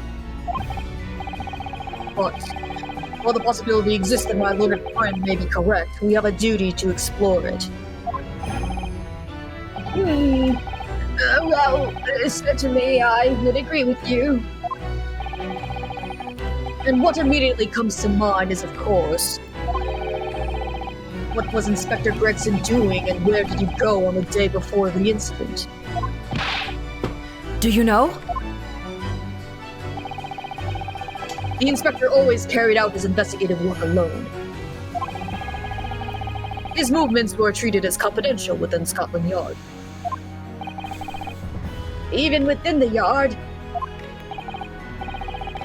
However, considering the evidence we've been presented with so far, I'd say it's fairly apparent what case the man was pursuing. Wouldn't you, my learned friend? I do have a feeling about what case he might have been investigating. Yes, I agree. Surely. My lord, the defense believes it can explain to the court the case that was being investigated by Inspector Gregson at the time of his death.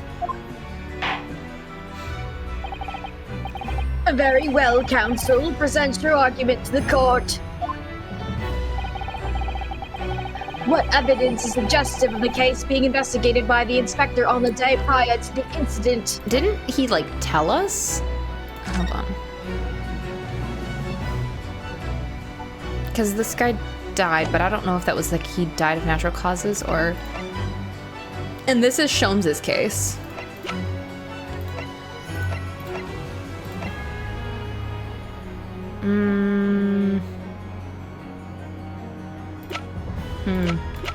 Alright, well, I'm gonna say... I'm still gonna save.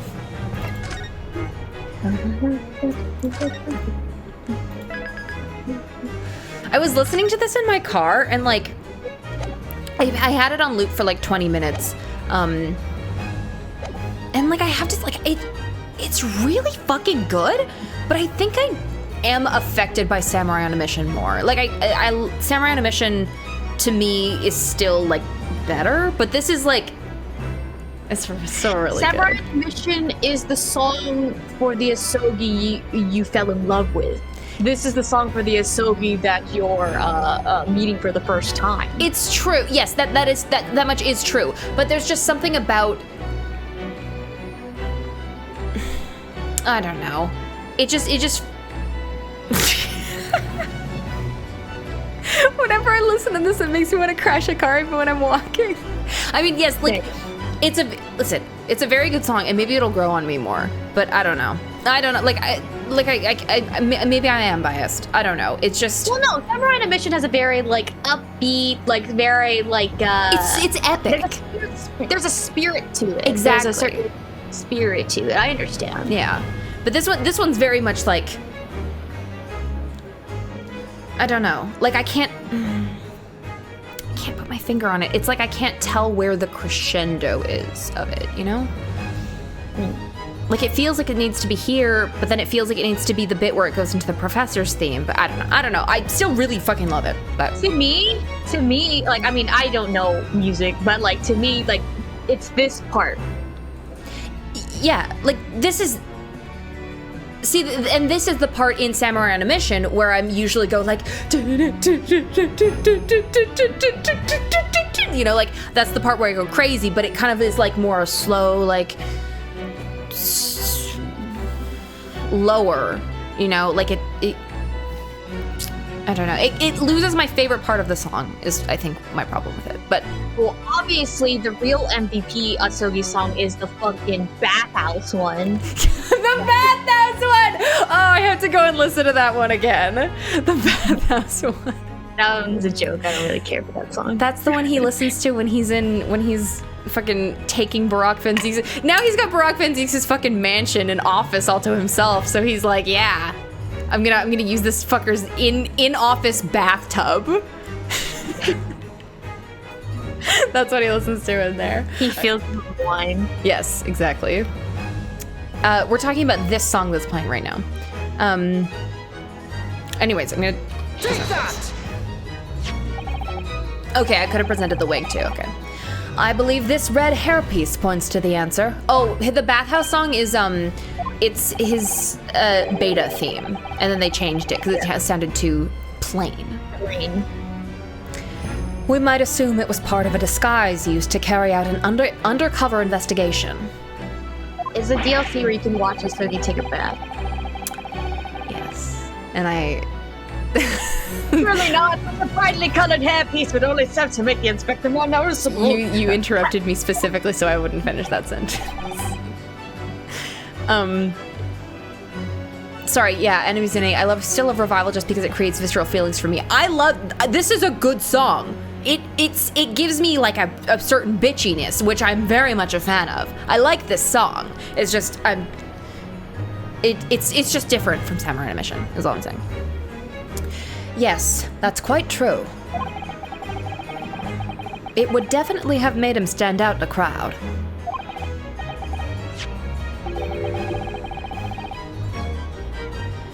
Sir, I wasn't here at the time. Please, for the love of God, tell me you examined Cosmo's table in Brock Fenzis' office this chapter. I don't think we've been to his office. Yeah, we didn't go. We didn't go. Does that come later? Okay. Except that is, in a crowd of gentlemen from the Red-Headed League. The Red-Headed League. So, you'd already worked it out. The fucking way his hair shifts on that one, I'm like, hi, hello? What on earth is this all about? Is there such an extraordinary league of gentlemen?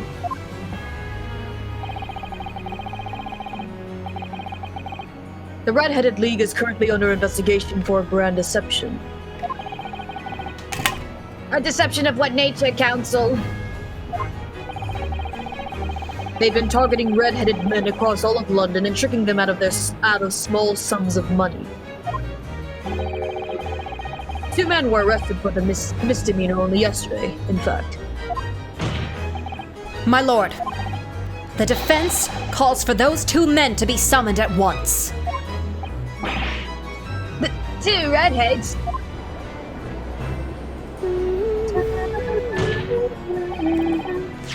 Inspector Gregson clearly infiltrated the Red-Headed League using this hairpiece. So it's very likely that he had direct contact with these criminals. And it's quite possible that such contact led to more serious events. Now he's fucking standing there like Barack. I concur that we cannot in good conscience leave this new avenue unexplored. Well done, Mr. Naruhodo. Well, it's another possible line of inquiry for us at least. The prosecution will make immediate arrangements for the charged men to appear. Bring these 2 red-headed league conspirators before me, Prosecutor Asugi.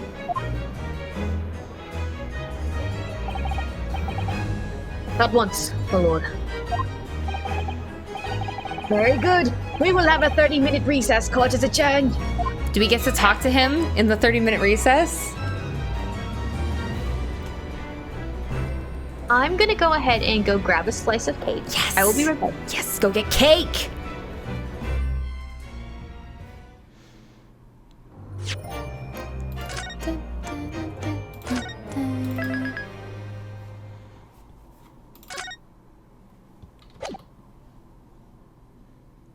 You know, Prosecutor Asogi hits a lot different when you're not baked out of your skull. I will say that.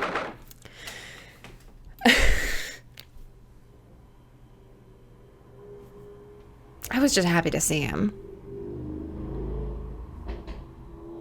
And who wouldn't be? And who wouldn't be? He's beautiful. He's perfect. He's beautiful. He looks like Linda Evangelista. He's a model. Asogi, are you smiling? Did you stone that waistcoat? Oh my god. The judges eat him up every single time he's behind that prosecutor's bench. He could come out here in a fucking cloak and a mask, and the judges would be like, Prosecutor Asogi, your smile is beautiful. Anyways, I don't know if Jet wanted me to start without him, but I guess I'll just start. I don't know if Jet has to do voices. Whatever. I'll wait till a Jet voice comes up. 2nd November, 12:33 p.m. The Old Bailey Defendant's Antechamber. Okay, Sholmes is right here. So I'll wait for Jet. Justice isn't the only thing he serves. So true. See, that's the thing. Samurai on a Mission gives me very like his hopes and his dreams and his like aspirations, his optimism, his ambition. Like, it just gives me so much of that. And then a Prosecutor Reborn gives me very like, justice isn't the only thing he serves. He's also serving cunt, honey. Like, very, very that. So you should see this. I think this is the vibe. Okay. Sorry, that's longer than I expected. That's all right. I was just talking about how much cunt he serves in that outfit. This video has sound, okay, but I'm really liking all these little Kazuma poses. I'll just keep that open so that I can see it later. Maybe I'll send that to myself. Send via direct message. Okay, there we go. Okay. I'm really hungry. Yeah, no problem. All right. Shall we start? Oh, there you are, Odo. My dear fellow. Hello, Mr. Sholmes. Gina. You sure about what you said in there? That the boss, you know, actually died the day before? It's pretty hard to swallow. Yes, I was shocked by the revelation too, Gina. As was I. Possibly more shocked than the both of you. It's not a competition, Mr. Sholmes.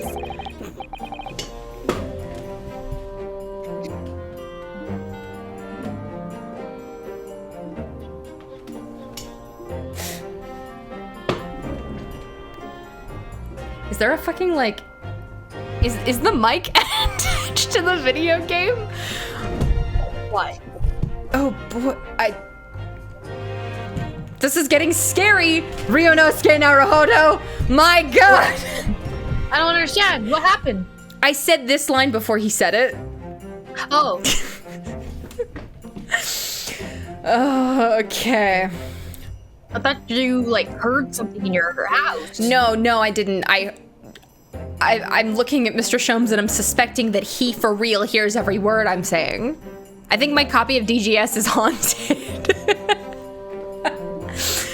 Okay, whatever. It's not a competition, Mr. Sholmes. But I was more shocked than all of you put together.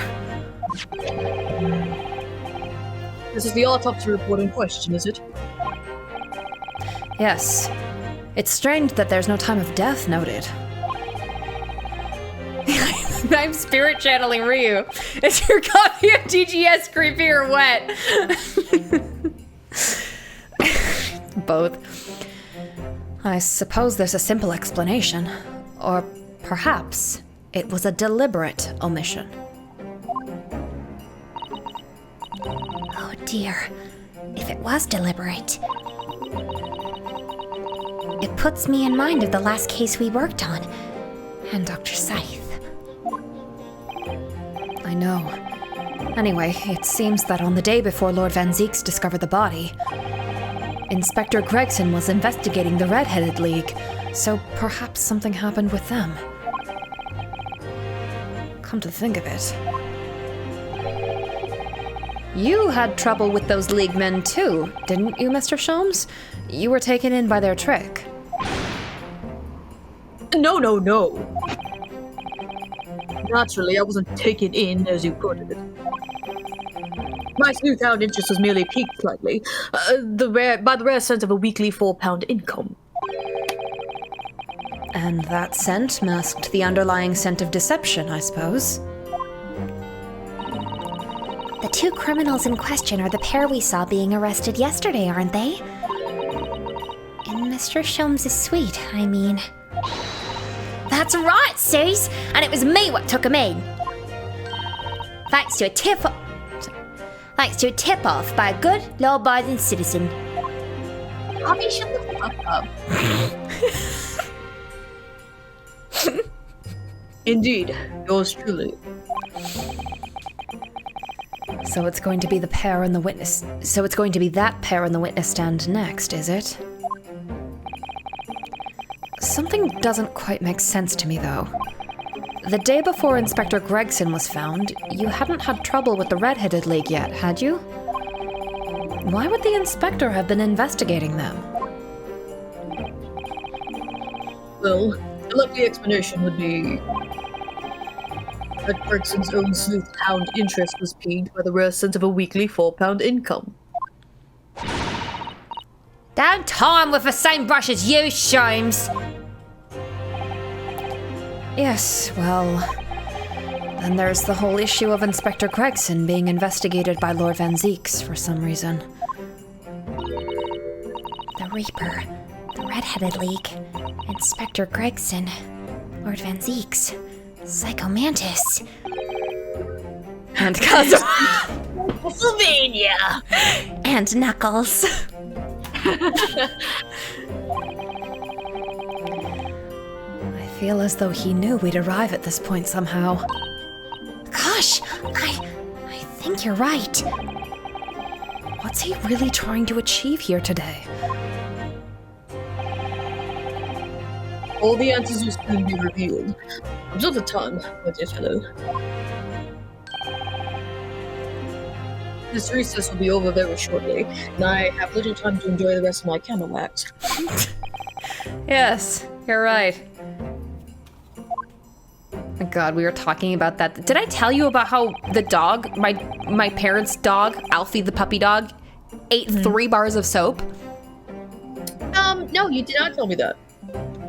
He ate 3 bars of soap. He ate a bar of soap, like, before we got there. Like a couple days before we got there. And then he ate soap, like, the first day we were there. He kept, like, going into the shower. And then he ate soap again, like, the last day we were there. I'm like... Kidding Sholmes to the highest degree. Kidding Sholmes, and...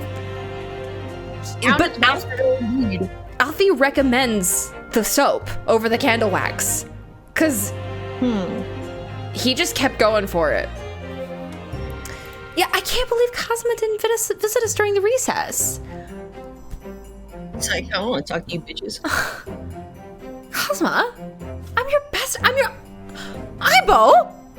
I'm sorry, I'm enjoying this cake. So you'll see Mr. Sholmes for cake, but not me. I see how it is. Cosmo. Very good. Cosmo was determined that he should be the one to prosecute this trial. And he was determined that I should take the defense. Just what is it that he's hoping to make me see, I wonder? I get the feeling we're a long way from the end of this trial yet.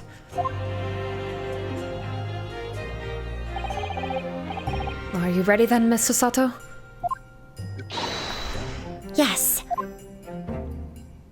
probably eating his cheese cubes and his fancy little toasted rounds because he's rich now. And McDonald's.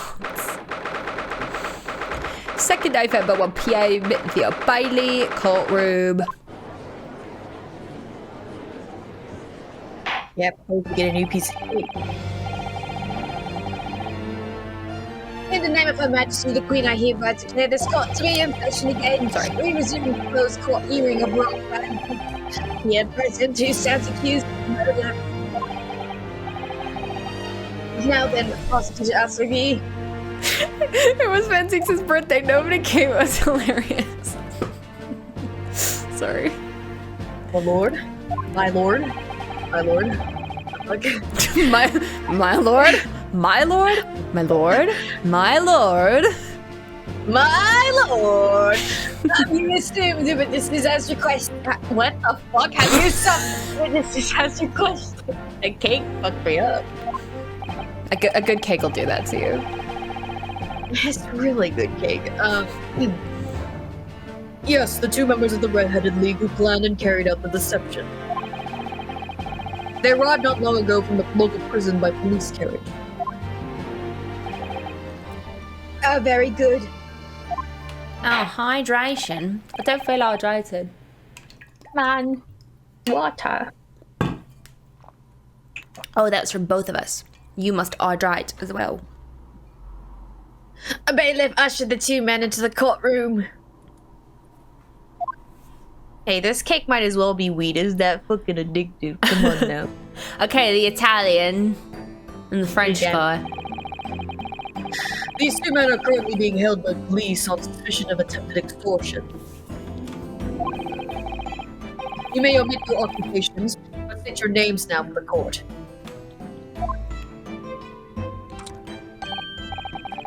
I am Fabian de Rousseau. Descendant of the great de Rousseau family from Nice in France.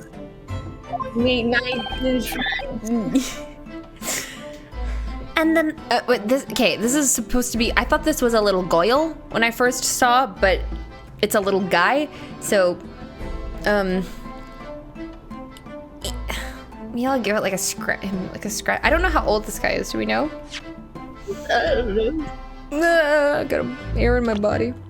Peepo, the Peepo. Where's, hello? Oh, I guess. And my name is Peppino de Rossi. I am the third son of the great Familia de Rossi, the landowners from Napoli. Yo, the fucking Mario The Brothers! fucking Mario Brothers 2! The two men first became acquainted at a boarding school for European nobility. Those who graduate from Temiscus eventually disappear. But do you have any idea how boring it is to be born with noble blood? Alors, I make it with my mission to get better to them by employing some of the cells of my brain. That is all I'm trying to do, huh? So, that's the only reason for this whole grand deception you've been carrying out? Oui, you could say that. Not bad, eh? He has grand ideals, but the petty plans. This strange combination is the charm of the hilarious brothers. Or as I like to call us, the fucking Mario Brothers. Si, capo?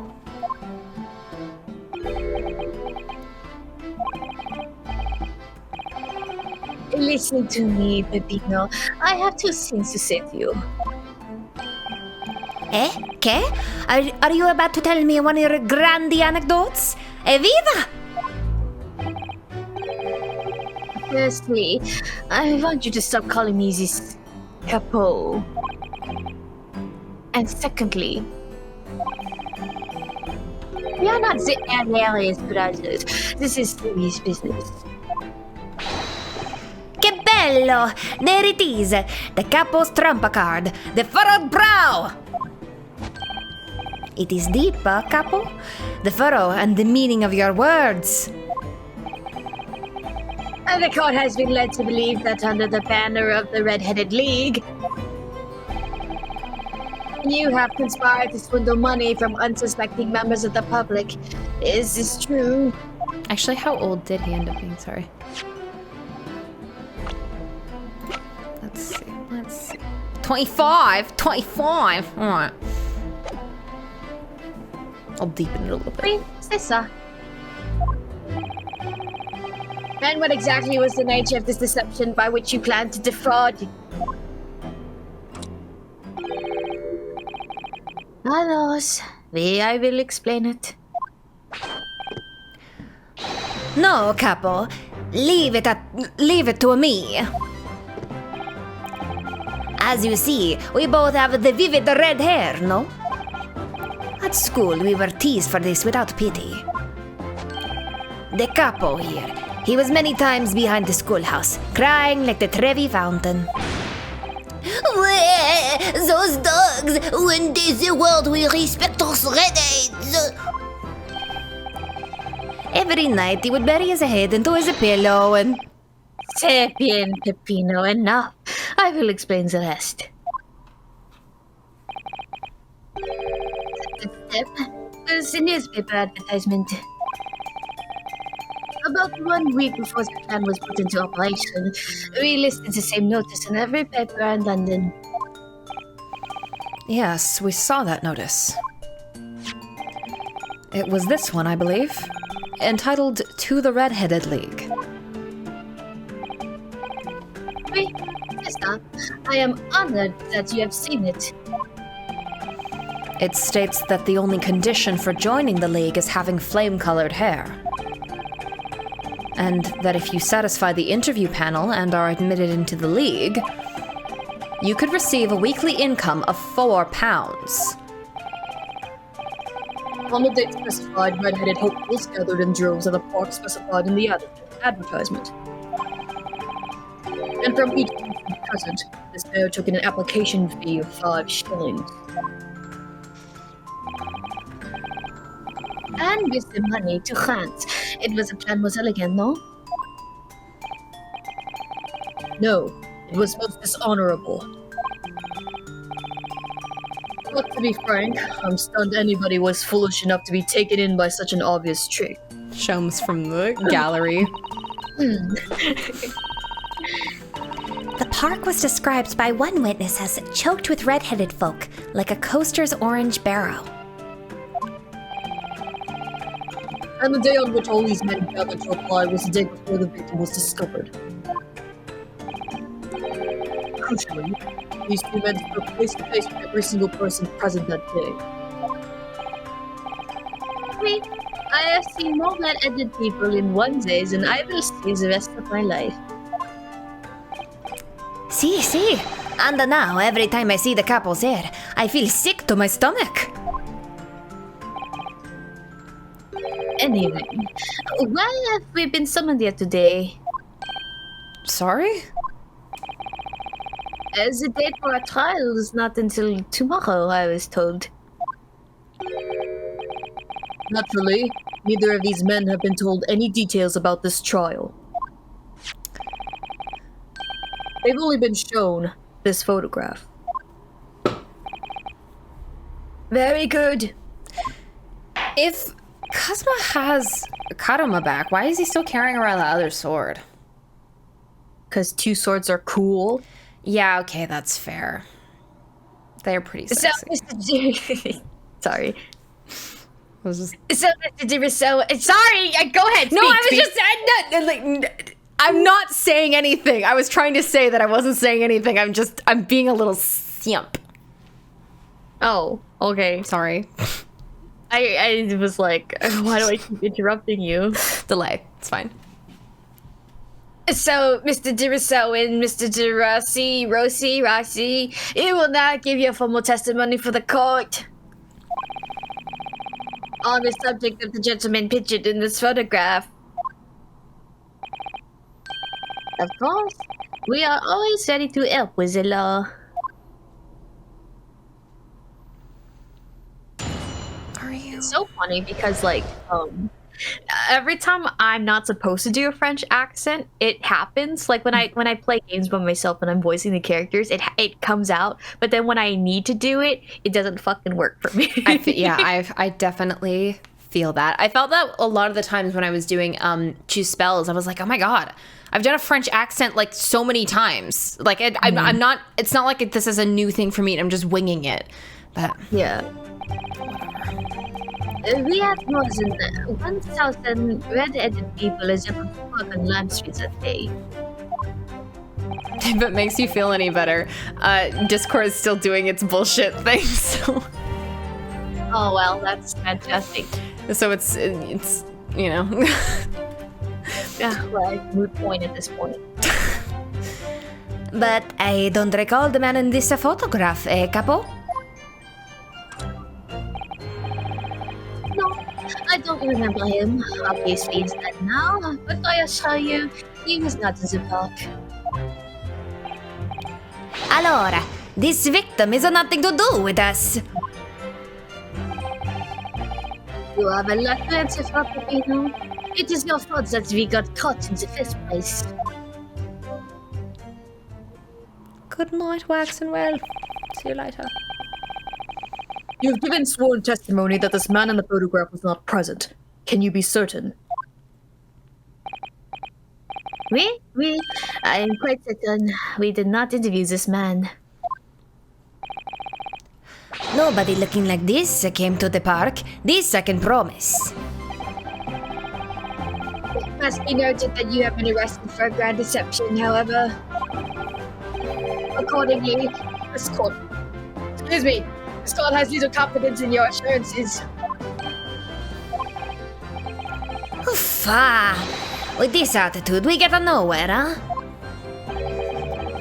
He's really a sucker now. Wow. The anti-Italian rhetoric from Ryu. This confidential document was obtained directly from Scotland Yard. It records an entry from the inspector's private diary dated before the incident. It reads, Lime Street, Red-Headed League, undercover. Ah, I have the answer. Maybe there was another similar event in the park on the day in question, eh? That is ridiculous. There's no question that Inspector Gregson was investigating the Red-Headed League. Which means it's quite possible that when he... which means it's quite possible that's when he was killed. Very well, the defense may proceed with the cross-examination now. Yes, my lord. All right.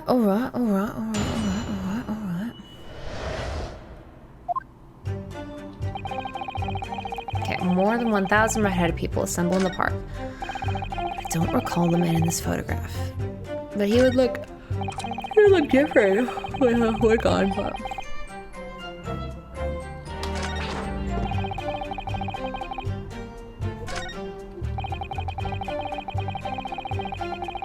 sure. Hold it! What do you mean by that? Cavolo, you promised not to say, eh, Capo? After we had taken all the money that day, we should have left the country. That was my plan. I left the better seeing of the ticket for the ferry to Dunkirk with my companion here. But we bought them for the wrong day. Oops. See, that is an easy mistake to make, huh? The 31st. Oh, I have no sympathy for you. We were an all day late for the boat because of your stupidity. And it's only because of this one, the so-called great red-headed detective caught us. Capo, you know what I think? This is the work of God. Is it only punishment, eh? It's the work of God. The work of God. Peppino, for the last time. This is not only your punishment. This is only your fault.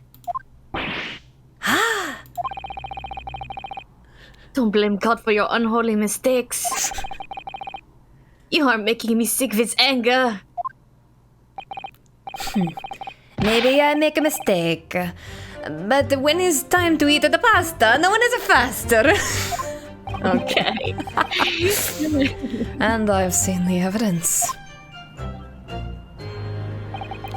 They haven't told us much we didn't already know. What do you think, Mr. Naruhodo? Well, if it was in the inspector's diary, it seems likely that he must have gone to Lime Street that day. And yet these two both claim they didn't see him. I have to say, they don't appear to be telling lies. Well, they are experts in deception, don't forget. Sounding plausible is their specialty. They may be lying simply to avoid being implicated in this case as well. Surely, if they were truly experts in deception, they wouldn't have been caught. Well, yes, you do have a point there. It seems to me like we need more information. Definitely. Okay.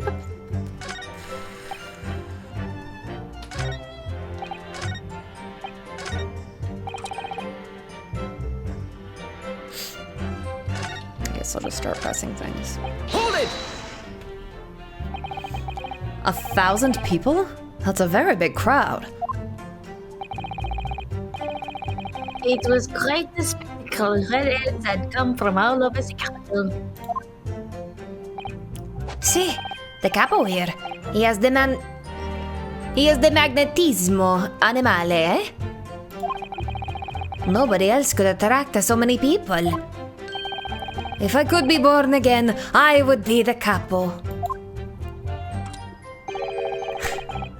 How's those people want to invest their money, Peppino? £4 per week. Are you suggesting that you spoke personally with all 1,000 applicants? Maybe that we did, because everyone isn't paid this 5 shillings.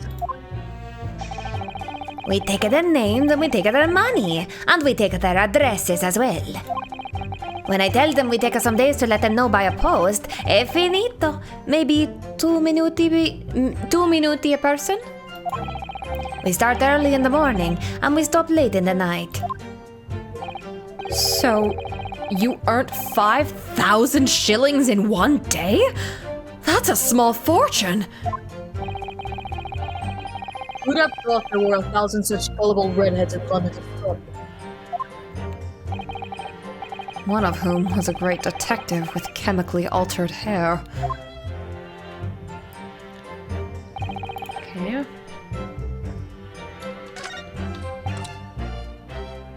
How can you know there was like 1,000 people there?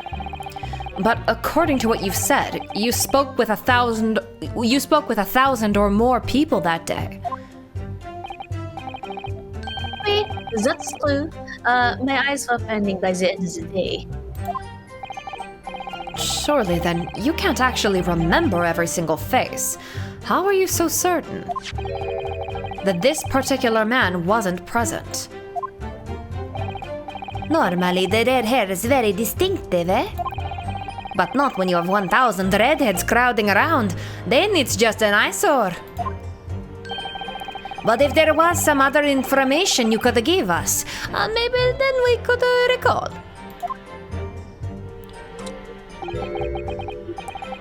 That is not the line, Peppino. Remember, we do not remember him. We are sure of that fact, huh? If there was a man with the red elfies, but his mustache did not match the color, then I do not think I could have forgotten him. Did Ryu not hear that? The remember, we don't remember. Okay, whatever. Hazma said these two had only been shown that photograph and they'd been told nothing else at all. But what if I fed them just one other detail about the victim? For example, his, fish and chips? He probably had fish and chips. I can certainly appreciate that just knowing the man had red hair wouldn't help you remember in this situation. But what if I told you that the man was always munching on a packet of fish and chips? Do you remember a man who was eating incessantly? Not really. I was looking only at the edge of the applicants. I wouldn't have noticed the fish and chips any more than the caviar and smoked salmon. Ora spaghetti. Me, I love the spaghetti. Really? I had no idea. Tell them again what you said before, Peppino.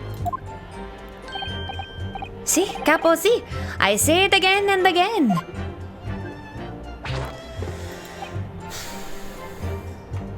Hold it! Okay, so we're just going to ignore when he's like, that's not the line. Remember, we don't remember him. But we only have your word for that. Si, but what else can we do, huh? True. Oof, we are not having much fun these days. First we are arrested, then we are shown the horrible picture of a dead man. And now you question every single thing we say. We are the victims here. Hi, Capo. That was weird. Why did I say it like that? I don't know. No, you are carrying out a plot to swindle hundreds of innocent people.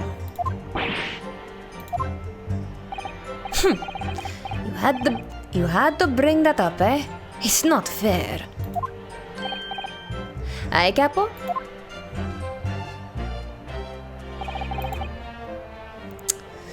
Okay. I just pressed that. And I pressed that. Wait, did I press this? When you press statement 3, what happened? Sorry. Oh, I guess I can ask them about a different... Oops, not present. A different... Hold it! Thing of Gregson's.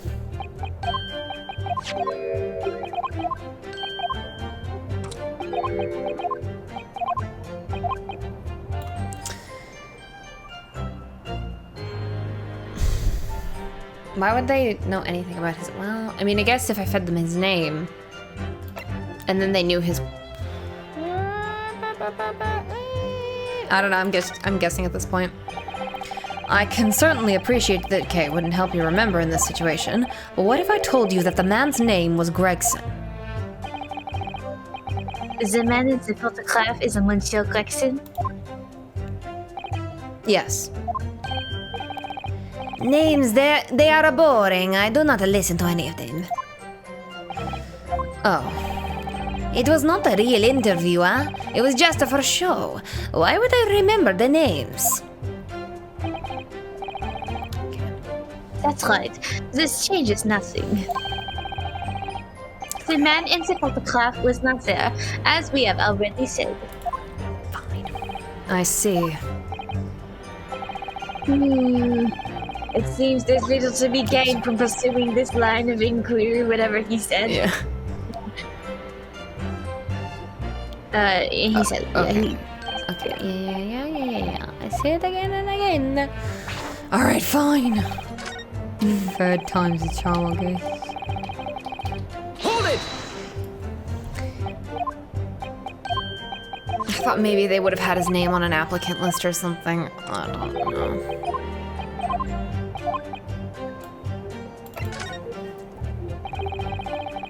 I can certainly appreciate not... Fuck.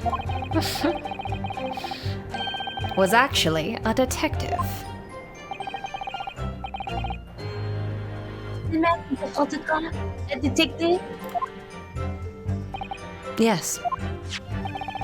It would appear he found your notice of the suspicious and decided to investigate incognito.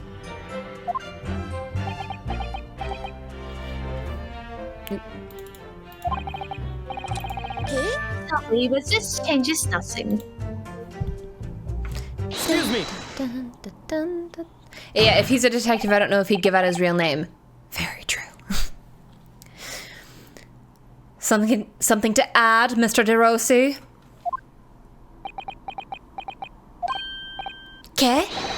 See, I am always adding something. Parmesan, olive oil, pepper. What I mean is, did you not agree with your friend's last remark by any chance? Eh? What did he just say? About the detective? Yes. Keep your mouth shut, Peppino. You have said enough already. But why, Capo? What's the problem? There was a man who said, I am an inspector from Scotland Yard. What? Good lord! But that was Sholmes, wasn't it? Order! Why this? Voltafast? In your testimony with this bullshit in your testimony. It's simple, a man who... There is no such man. Sorry, I need to read what he said. Okay. Madai, what are you saying, Capo? Have you forgotten, I have nothing. Nobody likes his names in park. Basta, Capo, basta. You beat me at many things, but not two. The memory and the meals. Like I said, when it is time to eat the pasta, no one is faster.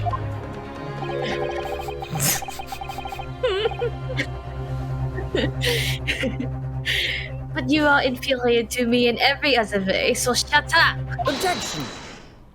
Someone's gonna clip those out of context. I mean, I don't need to you say it all the time. Do I certainly do not. I certainly do not. Lies and slander. Eat the pasta. Yeah. Eat the pasta. Right. Every morning at 2:30 a.m. I phone you and I say, just so you know, I eat at the pasta. Exactly. And I have the screenshot to prove it. Yeah, exactly. I'm sorry about that. It's okay. Like, it was literally like I had just put my phone down to like turn around and go to bed. Okay, good. And then all of a sudden I hear that the ringtone of Discord. And I'm like, huh? And I look, I'm like, why are you calling me? And the thing is, it wouldn't go away and it wouldn't stop playing the noise until I answered it. Even if you had already hung up, it would not let me like turn it off. So I answered. I'm like, what the fuck are you calling it? What emergency could you possibly have right now? My emergency that I eat at the pasta. You have to know. I also love that they're slamming at each other. I think it's funny that they're slamming at each other. They're slamming together. It's together. Filter, the damage is done. Indeed it is, sir. There was a man who came to the park and he said he was an inspector from Scotland Yard. However, he looked nothing like the man in the photograph. He was someone else. How can you be so sure? Because, to start with, his face was completely different. Sholmes on the stand. Sholmes on the stand. See, it's true. The man who came was a younger. His face was clean-shaven. His eyes were sadder. His chin was thinner. His eyes were sadder. No resemblance whatsoever then. Sholmes, are you sad? Anyway, I was not going to be fooled. I took the obvious precaution and said to him, if you are really a detective, show us some proof. See, the capo here. He doesn't take no nonsense, eh? He was well prepared. He said he had identification. Identification? You mean official police inspector's identification? That is most unconvincing. Sorry, my lord? Counsel, no incognito inspector would offer his identification for inspection. It's quite out of the question. Definitely. Why would he expose his true identity? If Sholmes gets on the stand, if we get Sholmes on the stand, we finally get the destined Kazuma Sholmes interactions. Fuck yes. I mean, we had them a little bit in that one escapade, but this is different. Clearly, the papers are fake. Certo, capo, you are a genius. As we say in Italia, it takes a thief to recognize another, eh? And what happened after he announced that he was a detective? It became very annoying. He said, "You are under investigation." So I took his papers from him and chased him out of the park. Okay, maybe this isn't Sholmes. Or maybe Sholmes was lying? It was a fantastico. And here, look. And look, here is the identification. So you stole it from the man. He had it coming. He made us very scared. But he was not. We said he was. Indeed, the person described does not appear to have behaved as a true inspector would. However, I believe it would be prudent for these identification papers to be entered into evidence. Oh, you know what? This is... Sorry. So if this was Sholmes, that means Sholmes just... If he was lying about being recognized at the Red-Headed League. Or it's just a completely different person. Or it was... Daily Vigil. Could be that guy too. But I care about Sholmes more, so... But I like them.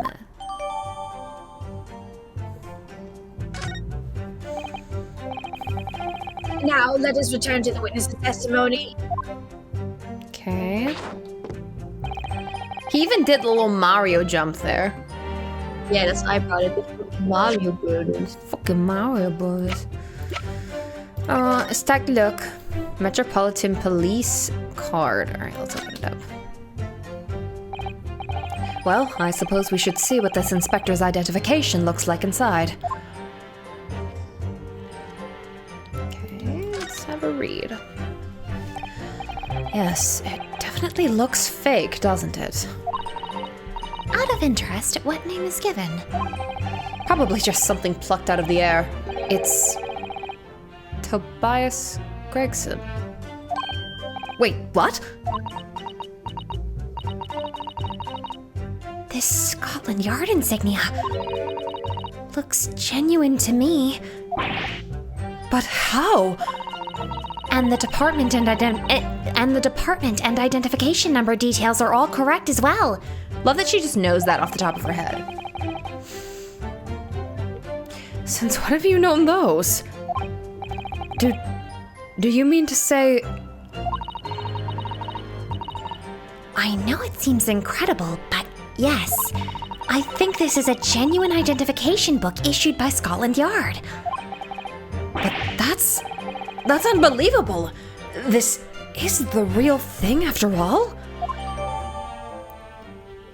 Okay, but did someone steal it from him and then try to investigate? Thinking maybe someone tried to steal it from him. Or successfully stole it from him. Okay, yeah, so if he was killed like the day before, early on, and then this thing was stolen, and then, but they saw Gregson walking into the place, didn't they? I don't know. The victim has nothing to do with us. Just trying to figure out what to present this on.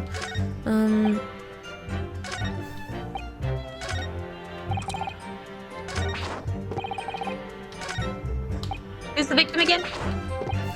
Tobias Gregson. But I'm just... Okay.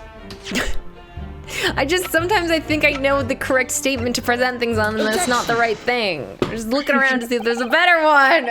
God, get off my dick! No! I wonder if I could ask you to examine this identification book very closely. Miss Lestrade? Why, Miss Lestrade? What is your intention here, Council? Is this really a fake, or is it genuine? That's the question. Which we can't answer for ourselves. Objection! Don't be ridiculous. No Scotland Yard detective would allow his or her identification to be stolen. That is the boss's. No question about it. It can't be. As I suspected. The undercover detective who attended the Red-Headed League's enrollment on the day in question was the real Inspector Gregson, carrying out an incognito investigation. The laws. See, why can't Barack Van do that? He's not French. I guess not. Order. But if a boss had his identification stolen, I would have reported it straight away. I mean, I was always on at me about it. If you lose some, report it at once, he'd say. Could it be then that the inspector was physically unable to report it? Okay, so yes, so somebody killed him, then took it. Physically? Huh? What are you saying?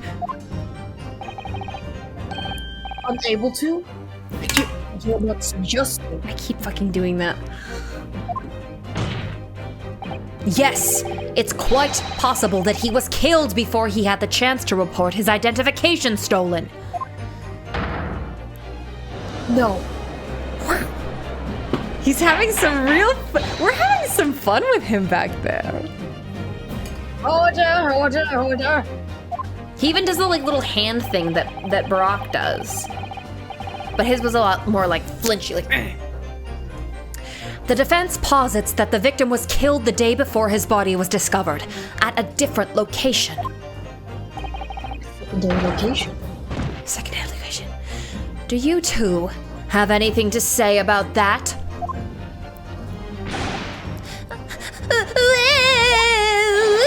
I know nothing. I know nothing.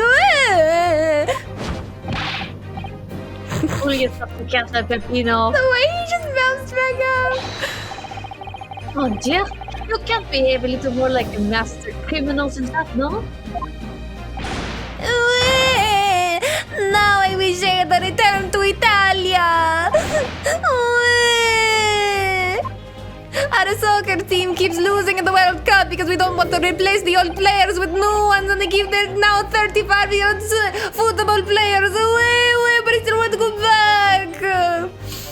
Yes. Wait.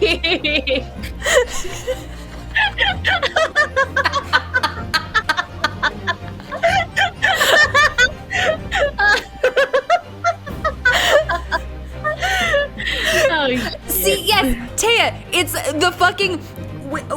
We cannot escape this. Just because a player was good 7 years ago does not mean that a 34-year-old can now keep up with a 22-year-old in his prime. I mean, come on. Anyways. I was a jock. Northern Macedonia. Okay, but I was a young jock, and I had very strong opinions on like European football. So I'm like, that has stayed with me. Anyways, can I say Mamma Mia? Mamma Mia. How's that? Okay. Stop crying, Pepino, please. Otherwise, The French never win either.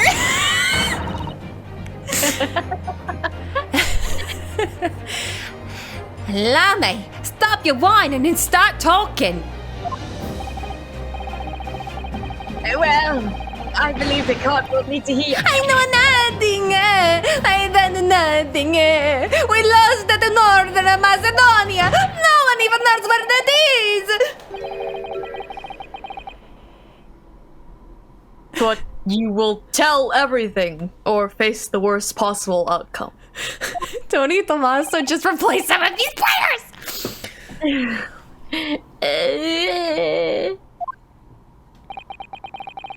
Well, dry your eyes and testify again, you fucking pussies. How about these identification papers and the precise circumstances under which you came by them?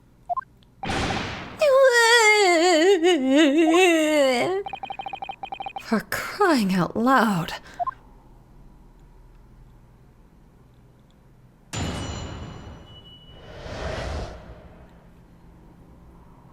I love that they're both the vibe of these guys is so impeccable. I kind of love them.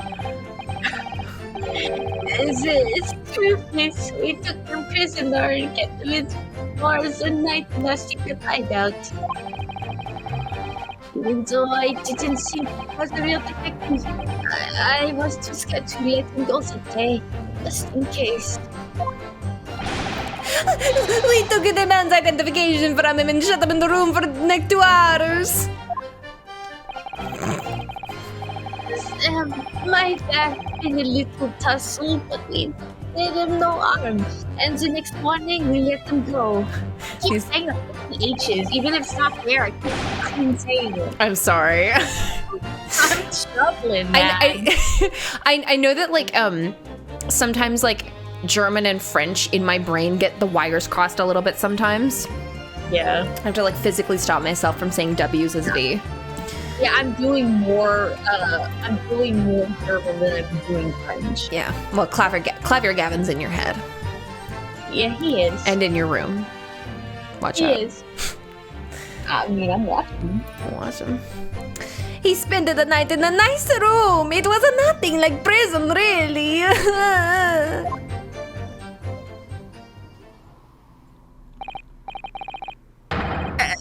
This is outrageous. You imprisoned the man? But no, see, no, it was not like a prison. He was very comfortable and calm and happy. And breathing and capo.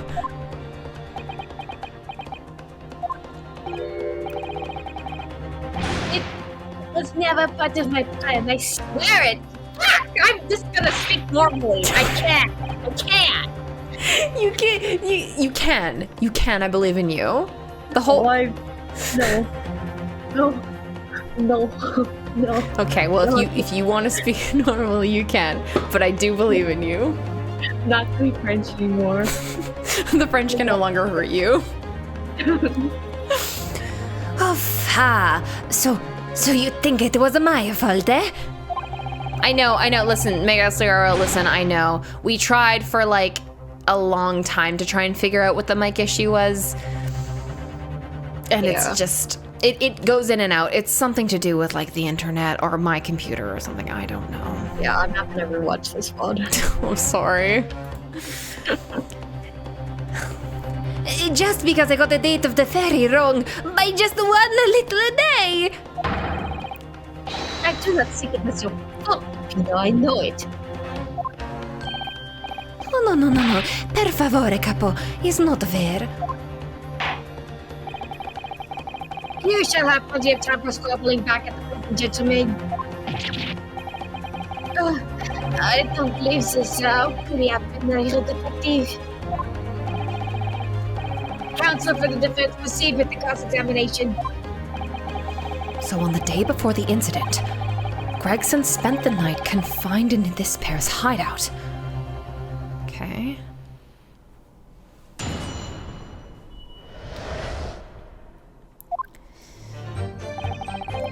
We took him prisoner and kept him for the night as a secret backup. Even though I didn't think that he was a real detective, I was too scared to let him go that day. We took the man's identification from him and shut him up in the room next 2 hours. There may have been a little tussle. Oh, I do no harm, we let him go. What state was he in? What time did you let him go? Hold it! What do you mean by a little tussle exactly? Oh, it was nothing. Just a minor incident. The falso inspector, he was a real piece of their work. He was a real piece of their work. Eh, capo? What happened? It was a disaster. We give him a nice room, and what does he do, In the middle of the night, he tries to escape through the ventilator. Can you blame him? We tested him, Benfield, and we caught him again. Can you blame us? Wait, you didn't shoot the man in your haste, did you? What do you think we are? Of course not. I simply controlled him again. Back to the room. To the room. Oh dear. Excuse me. Do we want to, because it is 10 now, so we can start, because we stopped at a pursue last time, we can wrap it up at a pursue this time, if that's... Yeah, let's do that. Okay, cool. All right, well, we learned some things. We learned kind of nothing. We learned a little bit. We got a moderate amount done. Not the most we've ever gotten done. Not the least. No. It was in the middle of the road in terms of things we got done. But I got to see more of Asogi being mean and a bitch. Yeah, we got new Cosmo animations. We got the like I love that one. It looks Oh, you finished the Asogi? Abby, where is it? And Abby, where is it? And Abby, where is it? I would like to see it. Did I ever do the Monday stream? No, I didn't. I was gonna ask though, because we're again not doing a Saturday stream because Grace Rivals for Life is coming to see me. Yeah, I was not flavor blasted. So if like we can talk about it more, but if you're okay with it, since there's no Saturday. Yeah, we should be fine. Okay, cool. So I will put that as like a tentative, like, yes, we're doing that. But yeah, I'm excited to see Grace. Yeah. I don't know if she wanted me to say that or not. Oops. Clavier. And Clavier's there too. And Clavier and Knuckles. Oh wow, he's cake sex. He's on the cake. Oh, the little mass disciple kitty, cake topper. I love that. I love it. See, I would like this, just like the draping Asogi, like as a cake topper, or like those sitting things, for the ramen cups. Those sitting figures, the ones. Yeah, I have one coming in. Yeah, I want one with this Asogi. And he's just like, sex. But yeah. Anyways. Economy one. Sex. But yes. So yeah, noodle stopper. But yeah, so no Saturday stream. I should probably go cancel that on the schedule before I forget. No Saturday stream, and then like pretty sure unless something changes from now between now and Monday, we'll do a Monday stream. Because I want to play this fucking video game. So yeah. Thank you guys once again for coming. Jet, thank you so much for joining me once again. I'm surprised you came back after last week. I mean, you're not the only guilty party. I equally was unhinged in my own way. That's fair, but you were at least unhinged in a sane way, in which you remembered what happened last stream. I suppose. But yeah. Anyways, we're moving on. Next time we'll get these fucking sound issues fixed. Sound issues. Because we had weird sound issues before the stream, and then I just had to restart my computer, and Whatever. And then you said it was fine, and then it got bad again. And then it got bad. So whatever. Maybe it'll be better once I update my computer. Because I noticed that it needed an update, and I was like, I don't have time to wait for it to update. So could be that. I don't know. Anyways, so thank you all for coming. I will see you either Monday or next Wednesday, or this camera's doing weird things, or maybe the Saturday after that. I don't know. Saturday after that, I might not even. No, I have to, because I've got so many things happening on the weekends. But whatever. We'll chat about that when we get there. Anyways, goodbye. Bye.